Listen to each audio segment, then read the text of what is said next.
Hello. Welcome to the Pirate History Podcast. My name is Matt. Thank you for listening.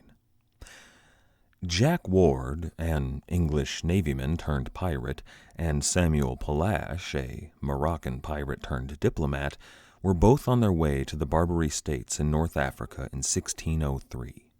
They had different goals, different lifestyles, different religions, and different backgrounds. However, they were both going to Barbary for similar reasons, and they weren't alone. Almost immediately following in their footsteps were dozens of other ship captains, merchants, and privateers from England and the Netherlands that all wanted to earn their fortunes. Most of them were Dutch: Simon Danziger, Ivan de van Boer, Jan Janssen, many others. But there's a reason that they chose the Barbary Coast. The Maghreb was... Well, the definitions here are tricky, and it's going to concern us here today. Calling it politically unstable isn't precisely correct, but the Maghreb was less under Ottoman control than it had been in the past. So much so that Algiers, Tunis, and Tripoli were inviting to a bunch of northern European pirates. After the death of Sultan Suleiman the Magnificent, his son took power in Istanbul. Now, his son was a bit less magnificent than the father. The royal palace was a dangerous place to grow up for the son of a sultan, what with the constant threat of assassination, and that provided the sort of upbringing that created spoiled, selfish, and paranoid individuals. Suleiman's son loved women and food, and he rarely made public appearances. He left his grand viziers in charge to run the empire. He only appeared on his Friday processions to the Grand Mosque. Now his son, Suleiman's grandson, didn't even make those Friday processions, and that was a fairly serious breach of protocol. It angered the court and the people. He likely would have been assassinated if not for living a life behind strong walls and strong doors and strong guards. And then his son, Murad III, the great-grandson of Suleiman the Magnificent, well, he was in power when the Maghreb finally slipped away from Ottoman control. The irony here is that he was actually a bit better sultan than his father or grandfather. He actually went out on campaign against the Habsburgs in the Austro-Ottoman War. Now, he was a coward in that war. He nearly surrendered more than once and tried to flee the battlefield on multiple occasions, but he was there. His generals stopped him from doing all of those things, and they were busy leading the army. But it was important for the men to know that their sultan was there, sharing the danger with them. And Murad III made public appearances. He was reasonably secure in his position, so was not as afraid of assassination as his forebears.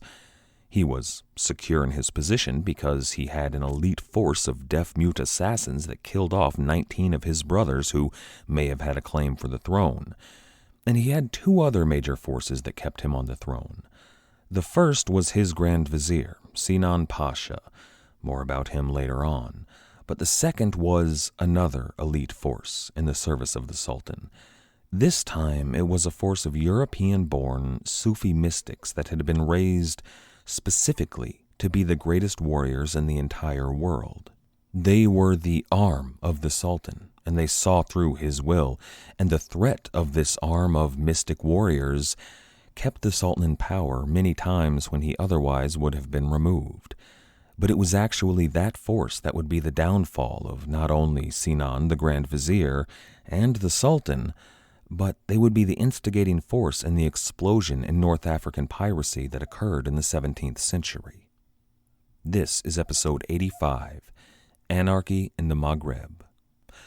A few weeks ago, I told you about one instance in which Hizir Barbarossa paid his taxes to Suleiman the Magnificent. He had recently captured thousands of Christian slaves on the Italian campaign of 1532 to 1534. And it was slavery that was the primary means through which the Barbary corsairs earned money. The women and girls were sold to harems, mostly in Algiers. The most beautiful were kept for Barbarossa or as gifts to the Sultan for his personal harem, and the men were put to work on the galleys to man the oars. That saw endless days of little to no food and backbreaking work. Either one of those fates are the sort of horror that I just can't imagine. But there was another option for those captured slaves. they could convert to Islam.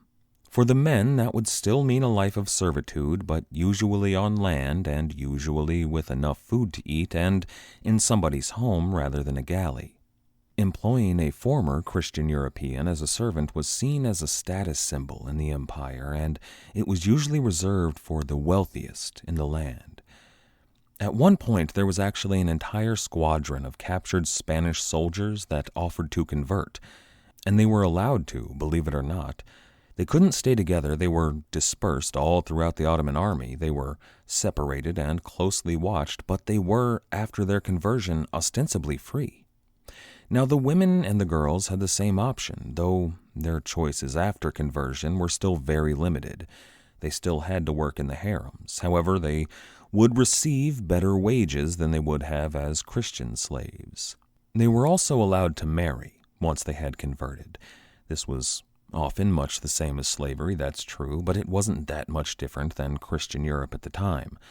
But being a slave to one man and bearing his children would often be preferable to being a slave to many men and having many children without fathers.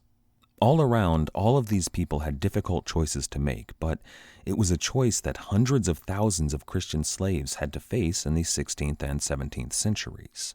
Those that did convert were called, by the Spanish at least, renegados. It was generally understood that these renegados were forced into their conversion. Any that managed to make it back to Europe were usually, as long as they confessed and came back into the Catholic faith, forgiven completely and welcomed with open arms. There were exceptions, though, and we're going to get to those renegados who would not be welcomed in with open arms. They're going to play a fairly major part in our story moving forward. But Barbarossa, when he paid his taxes to the Sultan, didn't pay those taxes with women or girls or grown men. Barbarossa paid his taxes with boys. Those taxes came with bolts of fine silk under their arms and pouches of perfume at their waists and a purse of gold around their necks. Now, not every Ottoman military leader sent such rich and opulent displays of wealth with their taxes, but every military commander operating on the borders of the Ottoman Empire was expected to send Suleiman a certain number of young boys every year. And they were young, early on at least. They couldn't be any younger than 8 by law, but rarely were any of these taxes any older than 12 or 13. Whenever an Ottoman army conquered a new territory, they would take a fifth of all the boys there, in the age range that fit, and they would be sent back to the Sultan. Now, this was only true of European Christians, so that meant that the vast majority of these slaves were either Slavs or Croats or Armenians or Greeks, though more and more Italians and Spaniards started joining their ranks when the war in the Mediterranean began. Jews and gypsies were exempted from the law, as were only sons, but anyone else of age was a potential target. In fact, if you remember all the way back to Arouj and Hizir as children, their father was a military commander for the Ottomans, and their mother was the widow of a local priest killed in the fighting for their island, and she probably already had children with him. And if they did, they were likely sent to Turkey. I like to imagine at some point in Barbarossa's life, Hizir searching down his half-brother to meet him years later. And in newly conquered Ottoman territory, say in Greece or Hungary or the Balkans, one could choose to remain a Christian. However, if you did so, you ran the risk of having your son chosen when he turned 8 to sail for Istanbul. Now, estimates vary widely here, but somewhere between 30,000 boys and 100,000 boys were sent from Europe to Istanbul during Suleiman's reign. And the practice was much older than Suleiman himself. It was started by his great-grandfather officially, but it reached new heights under Suleiman. Now, in part, that was because he was a more successful conqueror of European lands than any of his forebears were. But it begs the question, what did Suleiman want with all of these thousands and thousands of young boys? What did he do with them? Well, at first they were brought to Istanbul, where they were carefully examined and placed into a specialized school there on the palace grounds. And that school had 3 primary jobs. First, it would teach the boys to speak and read and write Turkish. Second, it would teach them the basic tenets of Islam. And third, it would show them that while there could be a hard discipline for any boy that rebelled or stepped out of line or questioned authority, boys that behaved themselves would be well rewarded.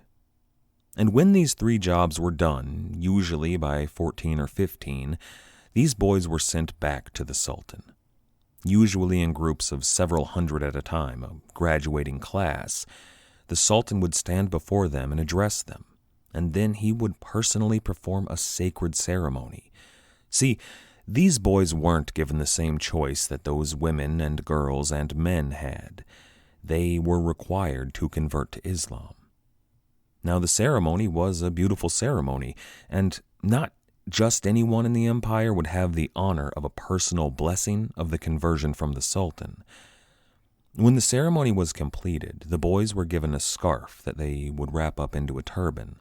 They were given slippers, ceremonial slippers, and a scimitar. That scimitar was a ceremonial weapon, but it was of the finest Damascus steel and could kill easily. And with that steel in hand, the boys were declared men who belonged to the Sultan, but they would be among the most privileged and powerful people within the Ottoman Empire. They were called Janissaries. After the ceremony was over, they were officially Janissaries, but not yet ready to serve in the Janissary Corps. The boys were separated, and there was actually a 4th job at that school I didn't mention. They were to gauge where the boys might best fit in the academy to which they were being prepared. That academy had 2 branches, sort of a college or maybe a graduate school. The first was for the soldiery, and the boys chosen for that branch were sent to different academies within it, archery or artillery or musketeering. But by the time of Suleiman, archery was long gone, and most of them were musketeers. And they replaced the archery class with an engineering corps, siege engineers, using gunpowder. That was a large part of what the Janissary did. They were the gunpowder class of soldiers within the Ottoman army, which made them extremely powerful. The second branch, not the soldiery branch, was for those boys who were somewhat gifted. Many of them were bound for the officer corps in the Janissary. They were trained not in the use of firearms or artillery, but in strategy and tactics. They were trained to inspire and to lead men. While Europe was still busy choosing their military leadership based upon who had the richest father with the greatest name, the Ottomans were building an elite Spartan military whose leadership was based entirely on merit. They faced years of rigorous training and observation, and then they had to rise through the ranks of the officer corps in a meritocracy. Is it any wonder that they usually won in battles with the Europeans? Now, these officers are going to concern us greatly today, but before we get to that, there was a 3rd class of Janissaries who will concern us less, but I want to mention them. They were the particularly gifted and intelligent among the boys captured. They were sent not to the academy, not to be soldiers, not to be officers, but to the home of one or another of a number of families within the empire.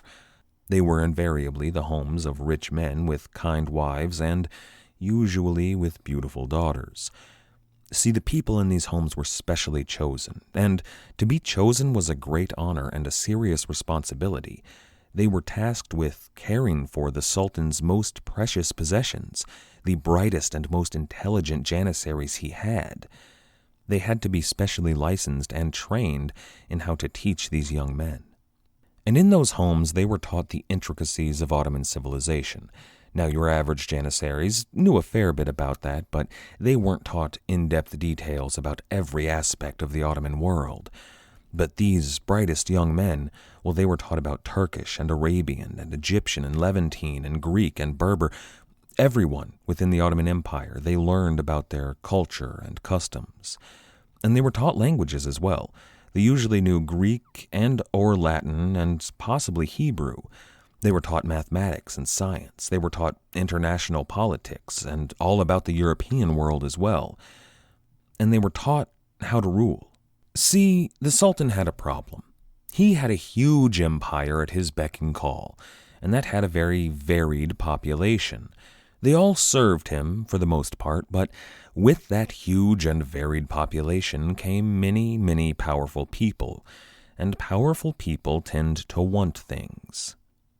Suleiman and the sultans that followed had Arabian warlords and Turkic nobles and Hungarian princes and Egyptian generals, and they all had ideas about how things should be done, not to mention the corsairs on the Barbary Coast who were busy doing things their own way. And whenever any of these princes or generals got into positions of power, they always schemed and plotted. Usually they did so along cultural lines. The Egyptians would work toward Egyptian interests, the Greeks would work toward Greek interests, and so on and so forth. Arabians would tend to fall into fighting with the Turks. They had some bad blood there. Greeks would fight with the Armenians for similar reasons.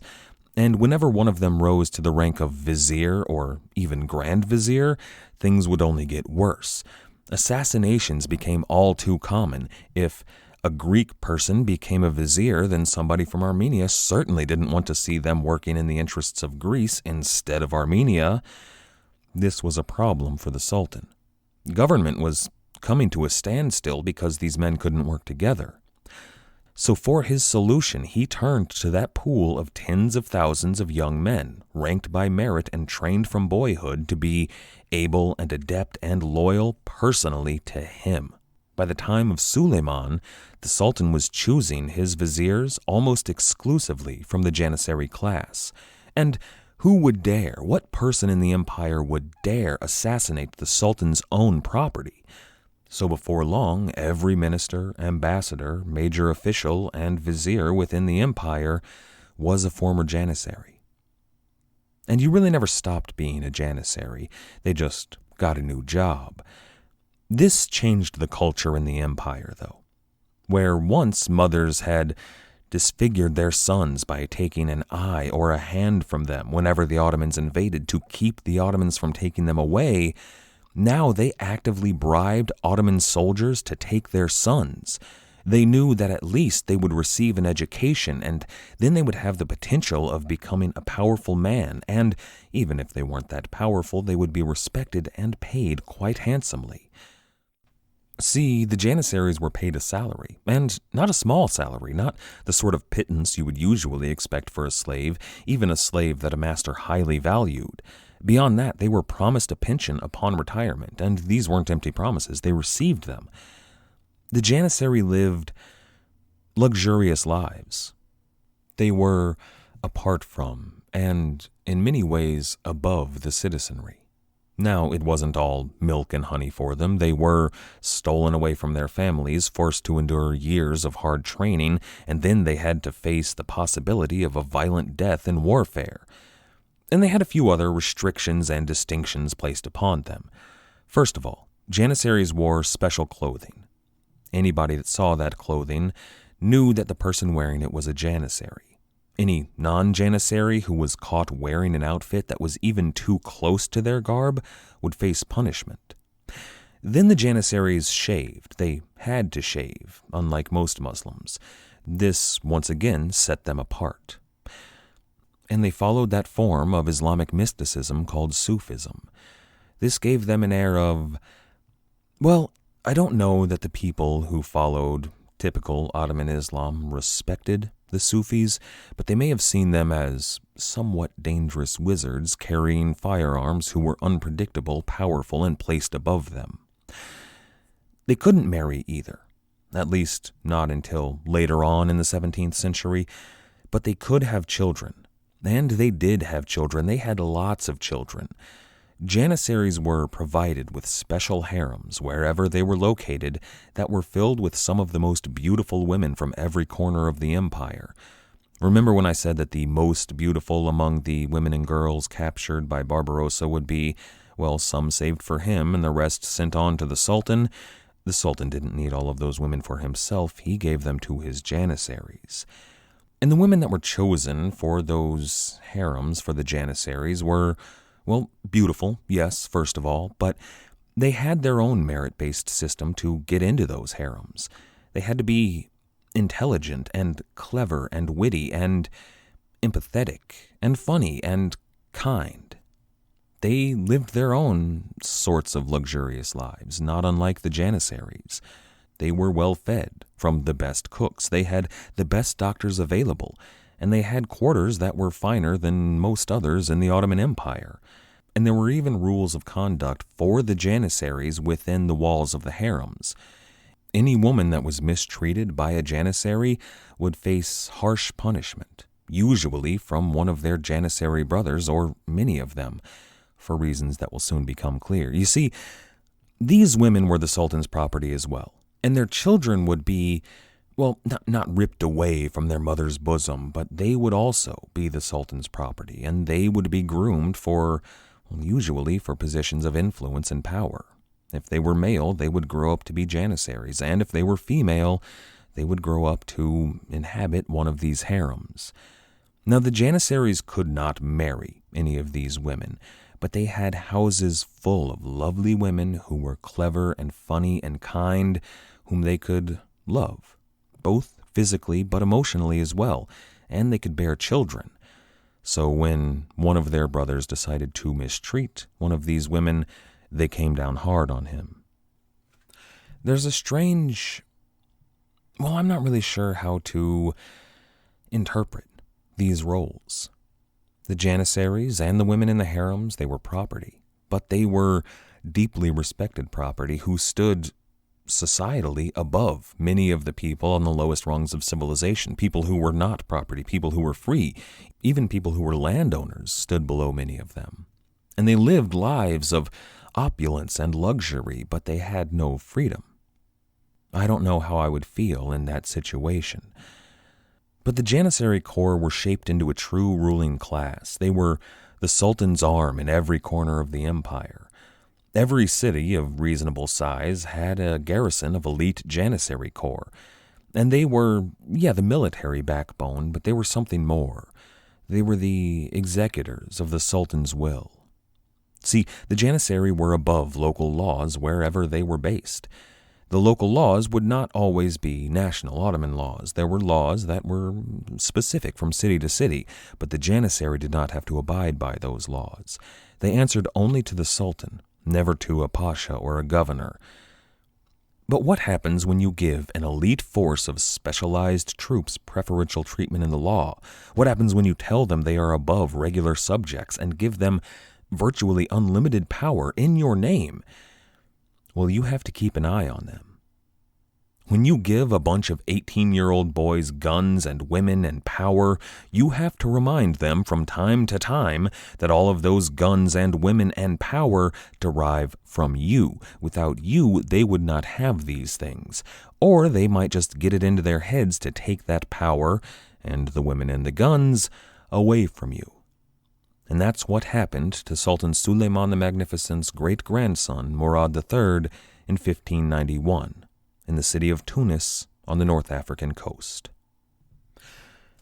The grandeur of the office of Sultan had been on the wane for many years, ever since the death of Suleiman, but the power of the Ottoman Empire had been on the decline as well. Not in Europe so much, they were doing quite well, but on North Africa, especially in Tunis and Tripoli and Algiers, well, the Corsairs had organized themselves into autonomous guilds outside of the Ottoman sphere of influence, and far too frequently, for the governor or the pasha's comfort, they began to go their own way. They started capturing ships of any non-Muslim nation, regardless of war or peace or whatever the treaty status with them was.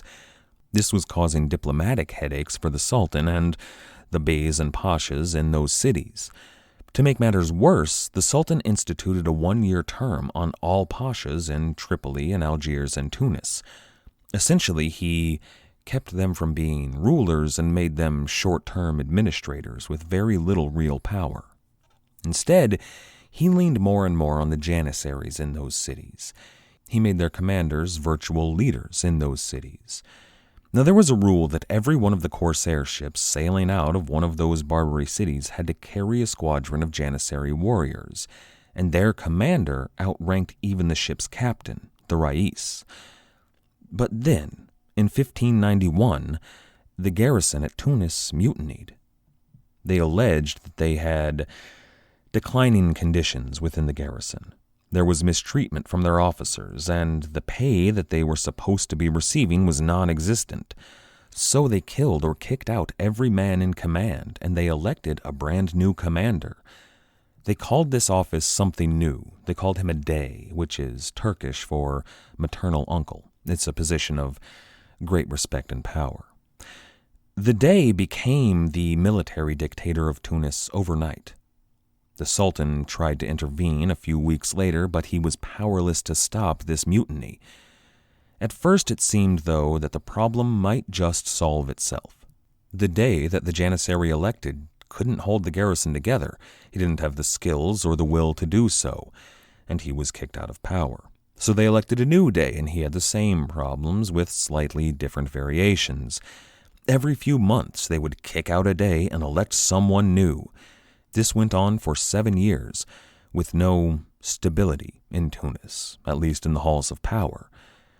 Until, in 1598, a young Janissary named Uthman was elected, and he had what it took to lead.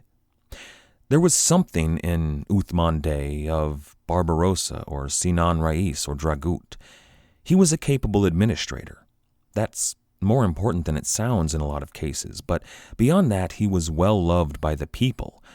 Islamic scholars throughout the centuries have characterized his rule as one of peace and prosperity and plenty, although Islamic chroniclers of the Ottoman Empire at the time did not. European scholars, on the other hand, have characterized his rule as a satanic reign of terror defined only by the new singular state industry of Tunis, piracy. And Tunis did become a haven for corsairs. With the Dey in control of the city, the Sultan was powerless to stop the corsairs from doing as they pleased. And Uthman Dey was less inclined to stop them.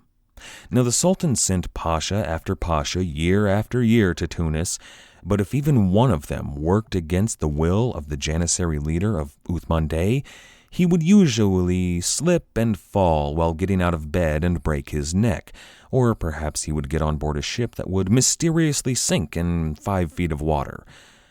Uthman Dey made it clear that he was the power in Tunis, and he worked closely with the corsairs. He kept that rule about a Janissary corps on board every vessel. They still technically outranked the Rais, but since they were working together, usually that worked out for everyone involved. The crews and the captains made money. The Janissaries took their cut, which they often used as taxes to rule the city, and the people had new goods to buy and goods to sell, and the slave markets in Tunis were booming. The people there were starting to get rich on the backs of Catholic gold and Catholic slaves, thanks to the pirates and the Janissaries.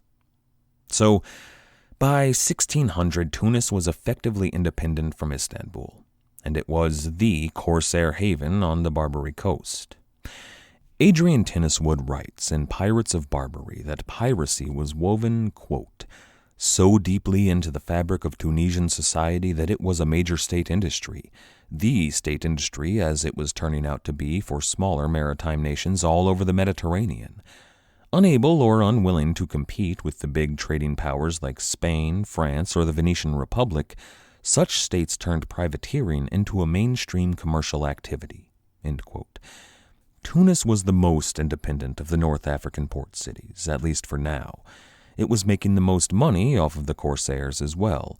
It was the first to drift away from Istanbul, but the others were beginning to pull away from the Sultan as well. Tripoli was the first to start to slip away. It was too prime a location for raiding Italian ships not to do so. The corsairs wanted it as a base of operations. But Algiers was the oldest center of Ottoman power on the North African coast. Orouge and Hizir Barbarossa had used it as their capital. The Ottomans held out there. They wanted to hold on to it, but it would eventually follow suit.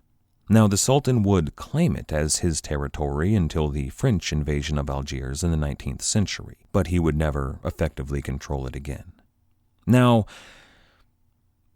there's an author with whom I have some fundamental disagreements. The author in question here tends to play fast and loose with historical data, and they could only be called a historian with the broadest possible definition. This author has a clear and present bias. It goes beyond a bias. It's oftentimes manipulating the facts to fit and push an ideology. Now, normally, under normal circumstances, I would be happy to disclose that fact and my disagreements with the said author, and I would share their viewpoints in the name of discussion. But this author has practiced and advocated for some truly reprehensible activities, so I am going to refrain from either naming the author or the book. However, the viewpoint that this author puts forth is still worth mentioning. In the book, which shall not be named, the author quotes the 1953 edition of the Encyclopedia Britannica and their entry on Barbary pirates. It reads, quote, "The coast cities of Algeria and Tunisia, though nominally forming parts of the Turkish Empire, were in fact anarchical military republics which chose their own rulers and lived by plunder. The maritime side of this long-lived brigandage was conducted by captains, or raises, who formed a class or even a corporation. Cruisers were fitted out by capitalists, and the treasury of the Pasha received 10% of the value of the prizes." End quote. Now, that entry is dated, but it does raise a few questions. And the reason I brought up that author in the first place is because their response to that 1953 Encyclopedia Britannica entry does give us a unique perspective. The author calls themselves an anarchist. Now, most real anarchists would probably dispute that claim and disown the author from anarchism. Many of them have written papers, articles, and essays about this particular person and how they in no way represent the views of anarchism. So, I want that out there in front. But this author, who considers themselves an anarchist, responds to that Encyclopedia Britannica entry, quote, "Two interesting political terms are used here, anarchical and capitalists, which may not be quite appropriate. Capitalist sounds too 18th, 19th century to describe the merchants and ship-owning captains who fueled the economy of the Corsair states. Moreover, I presume the author, when he uses the term anarchical, is simply brandishing this word to indicate violent disorder. Eurocentric historians give us an impression of Algiers as a kind of ravening horde in a state of perpetual arousal." End quote. Now, I disagree with the author almost immediately about their analysis on the word capitalist. The encyclopedia was using an anachronistic term, but when they say capitalist, they don't mean somebody who operates within a system of capitalism. They meant a person with money that invests that said money to make more money. A person that uses their capital to earn income is a capitalist. But then the word anarchical, or anarchist in modern usage, well, that does raise questions. Tunis was, by any measure, by 1600, an independent state. The Sultan called them a sultanate, in that they had a leader, a pasha or a bey, who was in charge. But the pasha or the bey was appointed by the Sultan, and they weren't really in charge in Tunis. Tunis was ruled by the dey, the janissary leader, and they were governed by a council of merchants and corsair captains. So it wasn't anarchist. It was almost democratic. Not a republic and not representative, nothing that we might recognize today as democratic, but the city was governed on their day-to-day business and even some of the bigger issues by a certain class of the people. They voted on all of the major decisions. And they had slaves and women that could not vote, and the poor couldn't vote, of course, and in fact anyone that didn't own property wasn't allowed to vote in these, and that excluded Christians from it. Okay, democratic might not be the right word, but there was a certain level of self-rule for people who owned ships and or shops and or land. So, doesn't that wind up looking quite a lot like the early United States? 175 years or so before anyone in British North America even thought about revolution. And much later we're going to see the founders, the United States founders, spending a lot of money and resources on diplomatic relations with North Africa. And they're doing so in combating pirates. I'm looking forward to talking about some of that. But Thomas Jefferson famously read the Quran, and he argued for the rights of Muslims within the U.S. He criticized Islam. He wasn't a fan. He equated it to Catholicism in many ways, saying that both of them stifled freedom of expression and religion. But he saw value in a freedom of religion, first of all, but he also saw value in the Muslim world. Maybe he saw some shared values, at least from the North African Muslim world.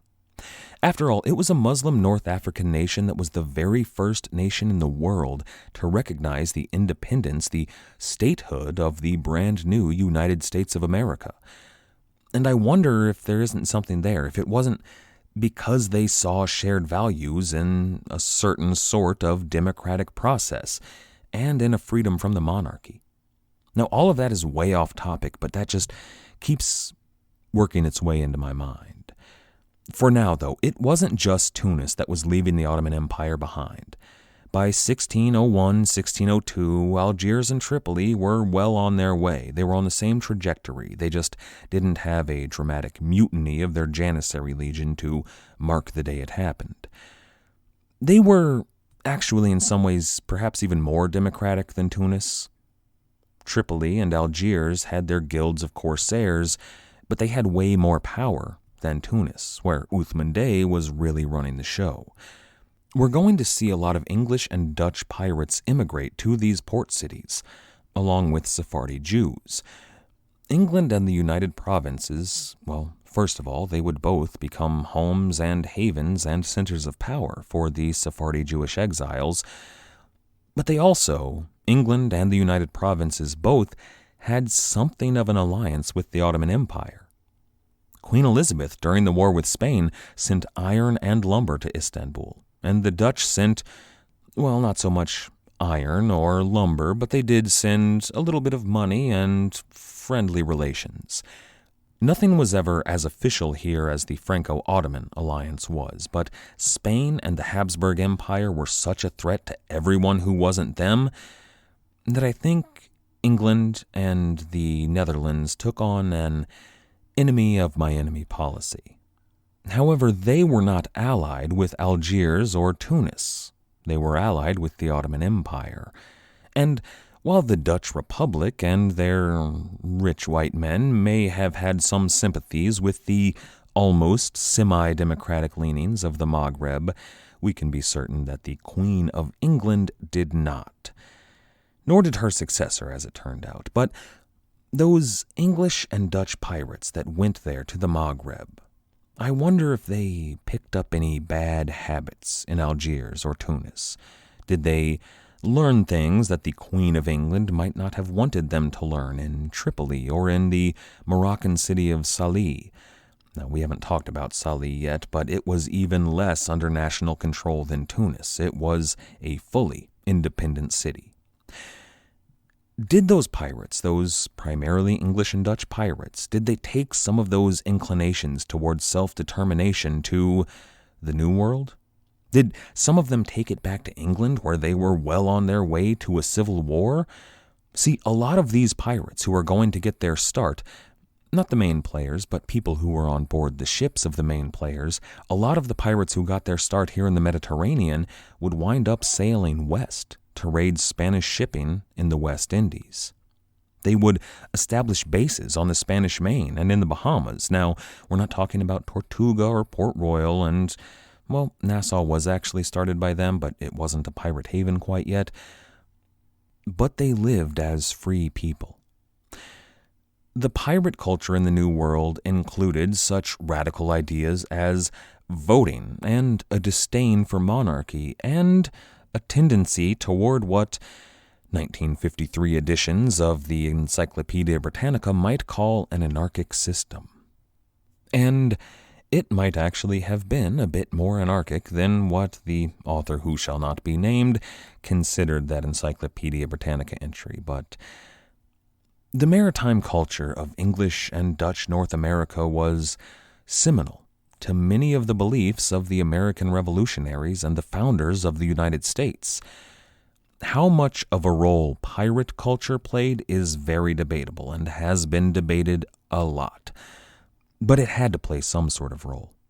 They changed the way that people on board ships behaved, and nobody will deny the maritime influence on that culture. And if that is the case, how much connection could be drawn between the pirates that at one point inhabited the Maghreb, the English and Dutch pirates who may have picked up some bad democratic ideas, and the mostly English people that would go on to found the U.S.? Now, I'm not prepared to make any bold statements about this. There are a number of deep foundational differences between the two systems, between the system in the Maghreb and the system in the 13 colonies. And the world was already changing regardless of this fact. There was, a sea change going on, if you'll forgive the pun, that was moving away from autocracy and towards democracy. I think that the Protestant Reformation and scientific advances and geographic challenges that had to be overcome had probably more to do with it than half a dozen or so Barbary corsairs who made their way from the Mediterranean to the New World. But I am also not prepared to say that there was no connection. But that's something we're going to explore in the weeks to come. But now that we have this stage set, we can get back to the characters who are going to drive this story. Next time, we're going to follow John Ward to the Maghreb, and we're going to introduce an old friend and a new player, as well as the origin of who might be the most famous fictional pirate.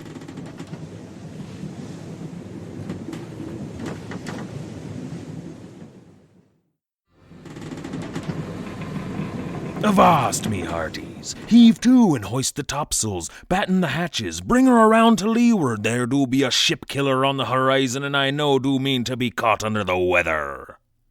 And that's all the pirate speech we'll be doing today. However, we do find ourselves with International Talk Like a Pirate Day on the horizon once again. I hope that this year all of you can get out there and order a mojito and explain in agonizing detail the sequence of events that saw that drink borrowed from the Native Americans and used on board Royal Navy ships to everyone at the bar.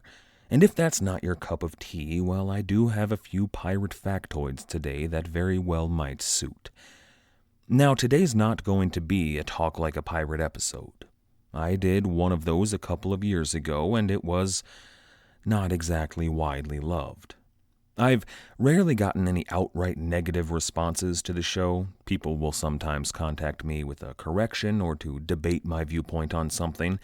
I got quite a few responses when talking about Cromwell, saying that I wasn't harsh enough on him or his policies, and all of that's fair. I actually kind of enjoy that stuff. But the Talk Like a Pirate episode, that one really upset a few people. First of all, the accent I did was bad. I was shooting for something, and I missed. But what upset even more people was when I used Liam Neeson, who is Irish, as my example for a Scottish accent. Now, that was an honest mistake. I just really like the movie Rob Roy. But I suspect, after that episode, were we so inclined, and we are not so inclined, but if we were, we could say nasty things about the Scottish, and no one would notice, because, well, I doubt any of them continued to listen to the show after that misstep.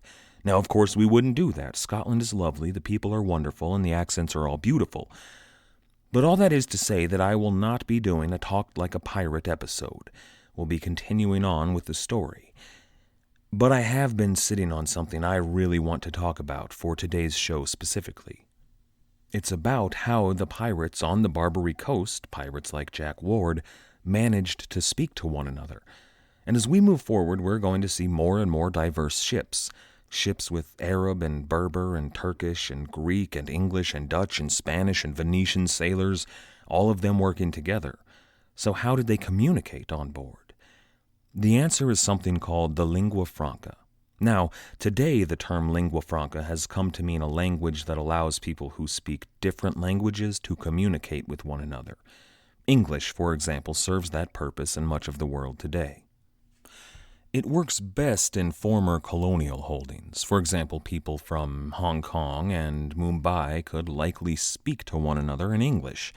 English is by no means universal, though. People from Vietnam and Algeria could likely speak to one another in French. Much of East Asia uses Mandarin Chinese as a sort of lingua franca. However, English is the international language of air travel and, in many cases, business. But I'm not talking about a lingua franca. I'm talking about the lingua franca. Not French, as the name might imply. The lingua franca was a pidgin language that had its roots in the Crusades. For anyone who might not be aware, a pidgin language, which is spelled Pidgin, is a language that incorporates elements of different languages, usually when two peoples live in close proximity. And it evolves a new language, or perhaps a pidgin language is that period of evolution. For example, in many parts of the modern Caribbean, they speak a pidgin dialect. They are usually part Spanish, part English, part West African, and part Native American. The lingua franca was a pidgin language that originated in Jerusalem during the Crusades.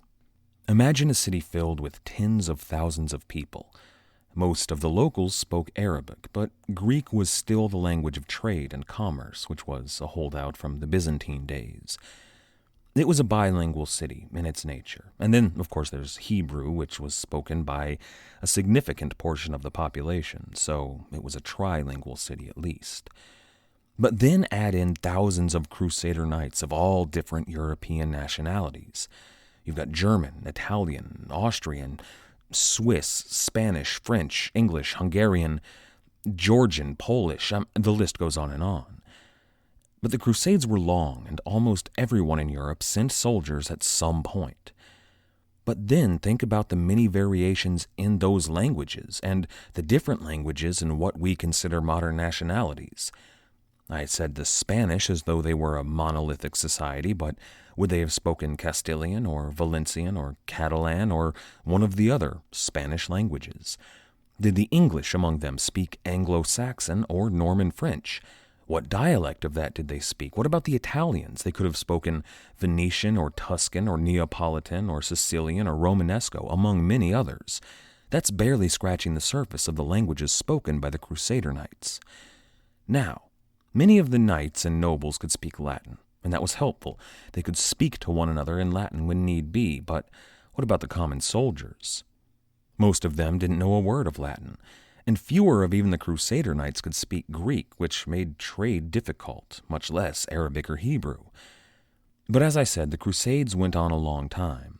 Soldiers came and went, but holy orders developed, the Knights of the Temple or the Knights of the Hospital, and these were large groups of Europeans that had to live and work together. They had to communicate, and they weren't always from the same nationality. In fact, they usually weren't. And thus, a pidgin language began to develop. It started off as mostly Tuscan.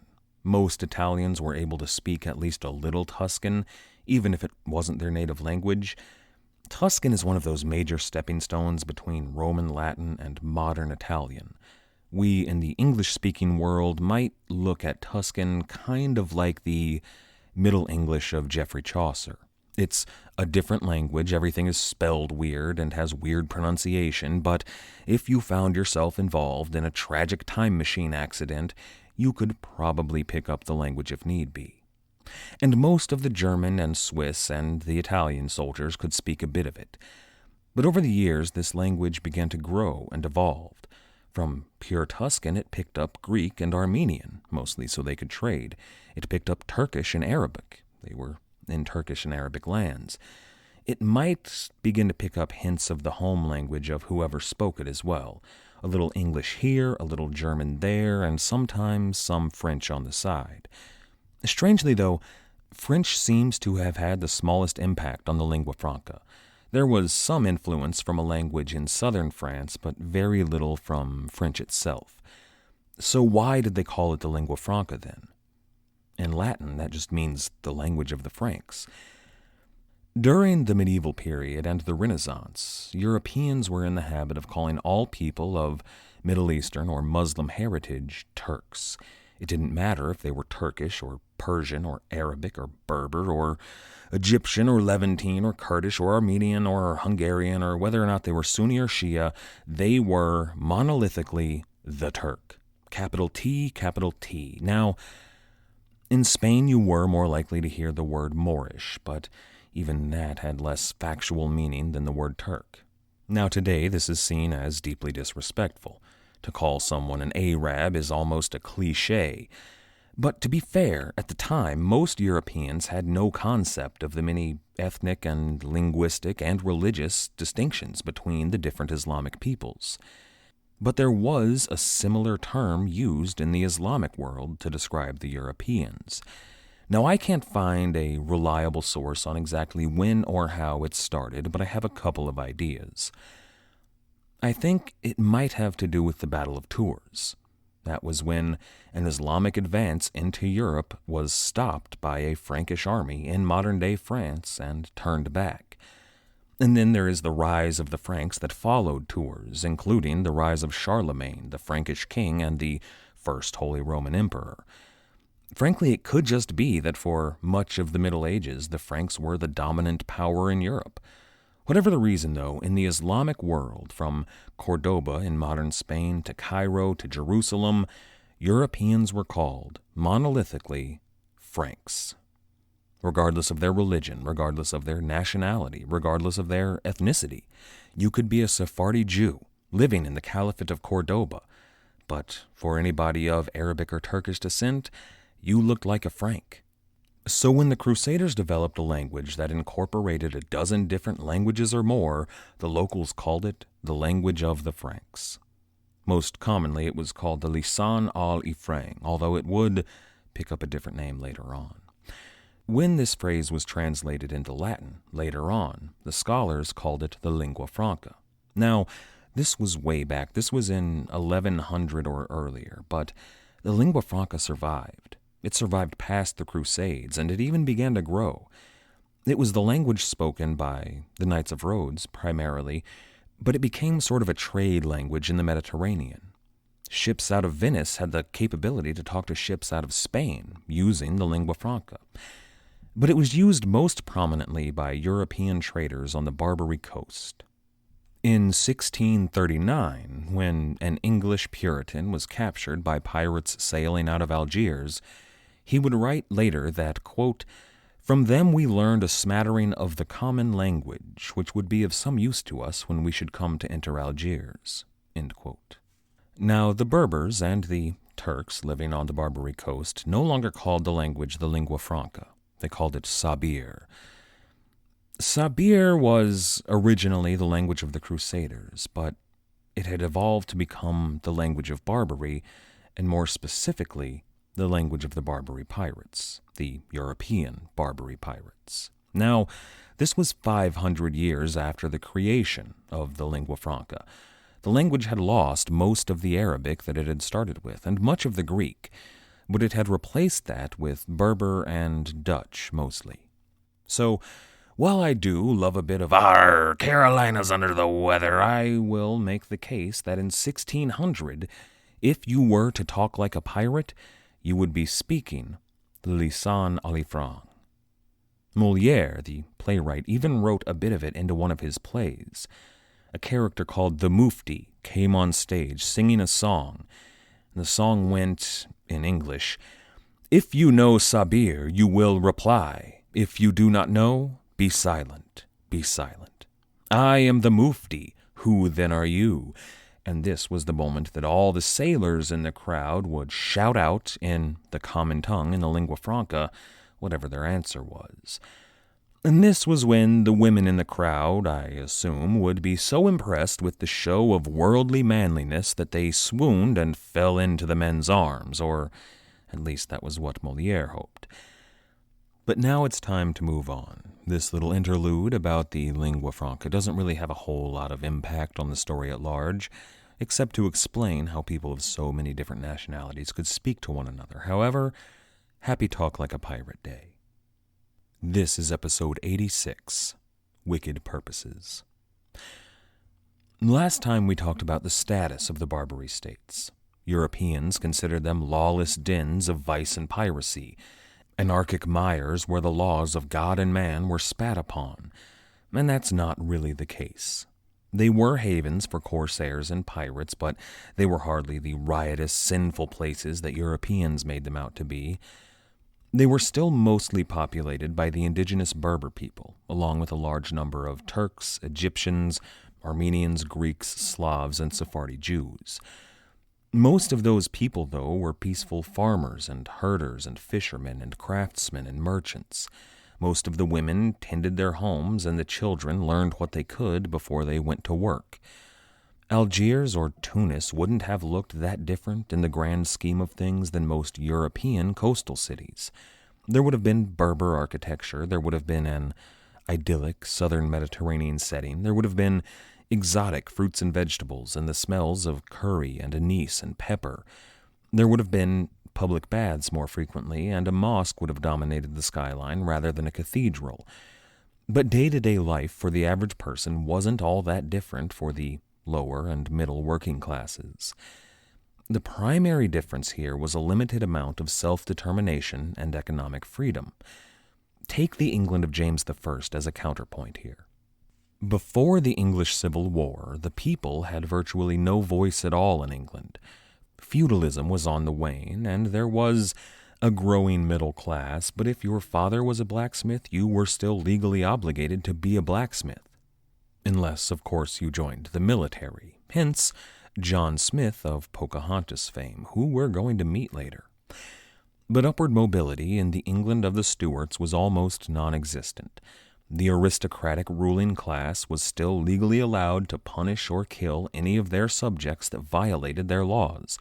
They could, in some cases, control marriages and thus keep any economic alliances from forming between different families. And let's be honest here, the weather and the food weren't that great either. So which would you, a relatively cosmopolitan denizen of the modern world, prefer? Tunis and Tripoli and Algiers were themselves relatively cosmopolitan. There were people of all religions and races present. Food and culture and language were intermingling into, well, a melting pot. In London and York and the cities of England, you were unlikely to hear even slight variations on the dialect you grew up speaking unless, for some reason, you left your home, and that was rare. If your local brewer made bad ale, well, you wouldn't know because you'd never had better beer. Not a universal truth, of course, but this was true enough for most people who lived in small communities or fishing villages. Now, keep in mind here that if you were to choose the Barbary States, were you, say, an English Christian, you would be a religious minority in the Barbary States. You would have restrictions placed upon you. You wouldn't speak the language, first of all. There were hurdles to overcome, but it's still somewhat telling that so many people who actually managed to get away from their hometowns in the 17th century, who were mostly soldiers and privateers, well, so many of them saw the Barbary Coast as highly preferable. And they were led, at least the English among them, were led by John Ward. Now, John Ward wasn't the first European to make his way to the Barbary Coast, not by a long shot. The Barbarossas themselves were Armenian and Greek. John Ward wasn't the first Christian corsair on the Barbary Coast either. There were French Huguenot privateers that would spend a season or two working out of Algiers. They could earn enough to retire there. John Ward wasn't the first English privateer in Barbary. He wasn't even the first English pirate captain, a captain of a stolen European vessel, to operate out of Barbary. He was beaten to that honor at least by a man named Richard Gifford. Gifford was a gentleman adventurer with a letter of marque from Queen Elizabeth. He found the North African coast to be a better place for hunting than the English Channel, and he developed alliances with the rulers of Algiers. But he operated illegally in a time not of war and in waters that he should not have, so he was disowned by the crown and declared a pirate. But then he got into a bit of trouble in Algiers, so he fled the city and went to Tuscany, where he secured a meeting with the Duke. Now, the Duke of Tuscany was active against the pirates of Barbary, and he saw that Gifford had an intimate knowledge of Algiers and of the harbor there and the people. So the Duke commissioned Gifford for a mission. Gifford was to enter the bay at Algiers and to burn the entire fleet. And in the spring of 1605, Gifford set sail from Tuscany. The plan appears to have been a simple one. Agents were chosen from among his crew that would enter Algiers disguised as regular merchants. They were to bribe the right people, secure the right blind eyes, and send a message out to Gifford. They got in, and at first all seemed to be going well. The agents, there were about a dozen of them, had purses of coin and contacts they were to meet. Gifford and his crew were offshore, out of sight, but word never reached them. They began to worry. It was possible that their agents had been caught, or it was possible that they just couldn't get a message out to Gifford safely, or it could be as simple as it was taking longer than anticipated to secure the bribes. The problem was, if Gifford were to wait too long, all of his plans could be dashed. If his agents had in fact been captured, they might be in the midst of torture and spilling the beans right now. So Gifford was forced to act without proper knowledge of the situation, and that's never good. His ships made for the harbor mouth, at least nearby, and then boats filled with men and the implements for fire left the ships and rowed into the harbor. They got a few blazes started, and they were about to move on to more ships, when all of a sudden the alarm was sounded. Men on board dozens of different ships that were at anchor there in the harbor jumped up and opened fire on Gifford and his men. It was a trap. The agents had been captured, and preparations were made to ambush his men there in the harbor. Several of them were killed in the fighting almost immediately, and Gifford only just managed to escape. Those 12 agents in Algiers, well, they were executed. But due to this failed raid, English people were in a bad favor in the city of Algiers. This was something that John Ward did not know. Now, the reason I'm focusing on John Ward is partly because of the wealth of information we have about him, but it's also because he was perhaps the most important European to travel to Barbary, at least at first, if only because his voyage started the tidal wave. But after his crew captured that French vessel in the English Channel, they sailed back to England to pick up more crew. They picked up fishermen and smugglers in Cawsand, and then reportedly they went back to Portsmouth. They recruited even more men from the Navy that had been press-ganged into service to their pirate vessel. However, that's disputed. But whatever the case, he had a full crew when he sailed out of the Channel and southward. Now, at this point, John Ward was not the captain. He was the instigator of the whole affair. He was the man who convinced these privateers to turn pirate and convinced them to steal 2 different ships. But he wasn't the owner of the ship, and he wasn't a superior officer. Now, in Elizabeth's privateer navy, the letters of marque were made out to a specific person. Usually it was the owner of a ship, but if not, it was at least the captain. Sometimes the owners were rich investors back in England, but even so, the captain was the captain. But these new pirates were in a tricky situation. They were all former privateers, but they had all been on board Lion's Whelp or another Royal Navy ship. There were different ranks among them, but there was no clear commander there. They had no royal letter of marque telling them who was a captain, and nobody owned the ship. They had stolen it. So they needed to name a captain, and decided the best way to do so was to hold a vote. This may be the oldest recorded account of a pirate ship electing their captain in all of world history. It may be the first time this ever happened. That's one of the most recognizable elements of pirates and piracy, and it may have begun right here. There are almost certainly exceptions, times when a ship lost their officers, or perhaps there was a mutiny and they decided to turn pirate and were forced to elect a captain. But not necessarily, and they weren't necessarily pirates, and there may not have been some instigating factor like death or mutiny to make that necessary. But right here, these pirates elected John Ward to lead them. First of all, he was older than most of the men. He was more experienced, and he had been a captain as a privateer. He was really the natural choice for leadership. Plus, he had plans. Europe was no longer welcoming to men of their trade, to privateers. They were never welcoming to pirates. But the war with Spain was on hold. King James had signed a peace, and the Netherlands had agreed to a 12-year truce that had effectively ended their war. So these men weren't needed in Europe any longer. They had nothing to turn to except for the lashes of the Royal Navy. But what were they to do? Once they had been free, sailing the high seas and earning their fortunes by capturing Spanish silver. They were men who didn't want to serve a king or the Navy. But Ward knew of another place that they could call home, a place that valued men with their skill set, a place that would allow them to enjoy their lives the way they wished. And not only that, but it was warm and the waters were clear and the food is spiced and filled with exotic fruit. And that doesn't even begin to mention the women, mysterious, dark-eyed lovelies who hide behind veils due to a beauty so intoxicating it might just drive a man to madness. And there were a number of exciting and exotic intoxicants available there as well. The crew was intrigued, and they agreed, so they sailed south. Now, they captured a small bark near the coast of France. They narrowly avoided the Spanish Coast Guard, and they put in on the Atlantic coast of Morocco. They arrived at a city named Salé, or Salih. The English pronounced it much like the name Sally. Now, Salih would go on to be a major player in Barbary piracy. It's just a few miles down the road from the city of Fez in Morocco, and that was the hometown of Samuel Palash. It was Salih that Palash used as his home base and his port of call.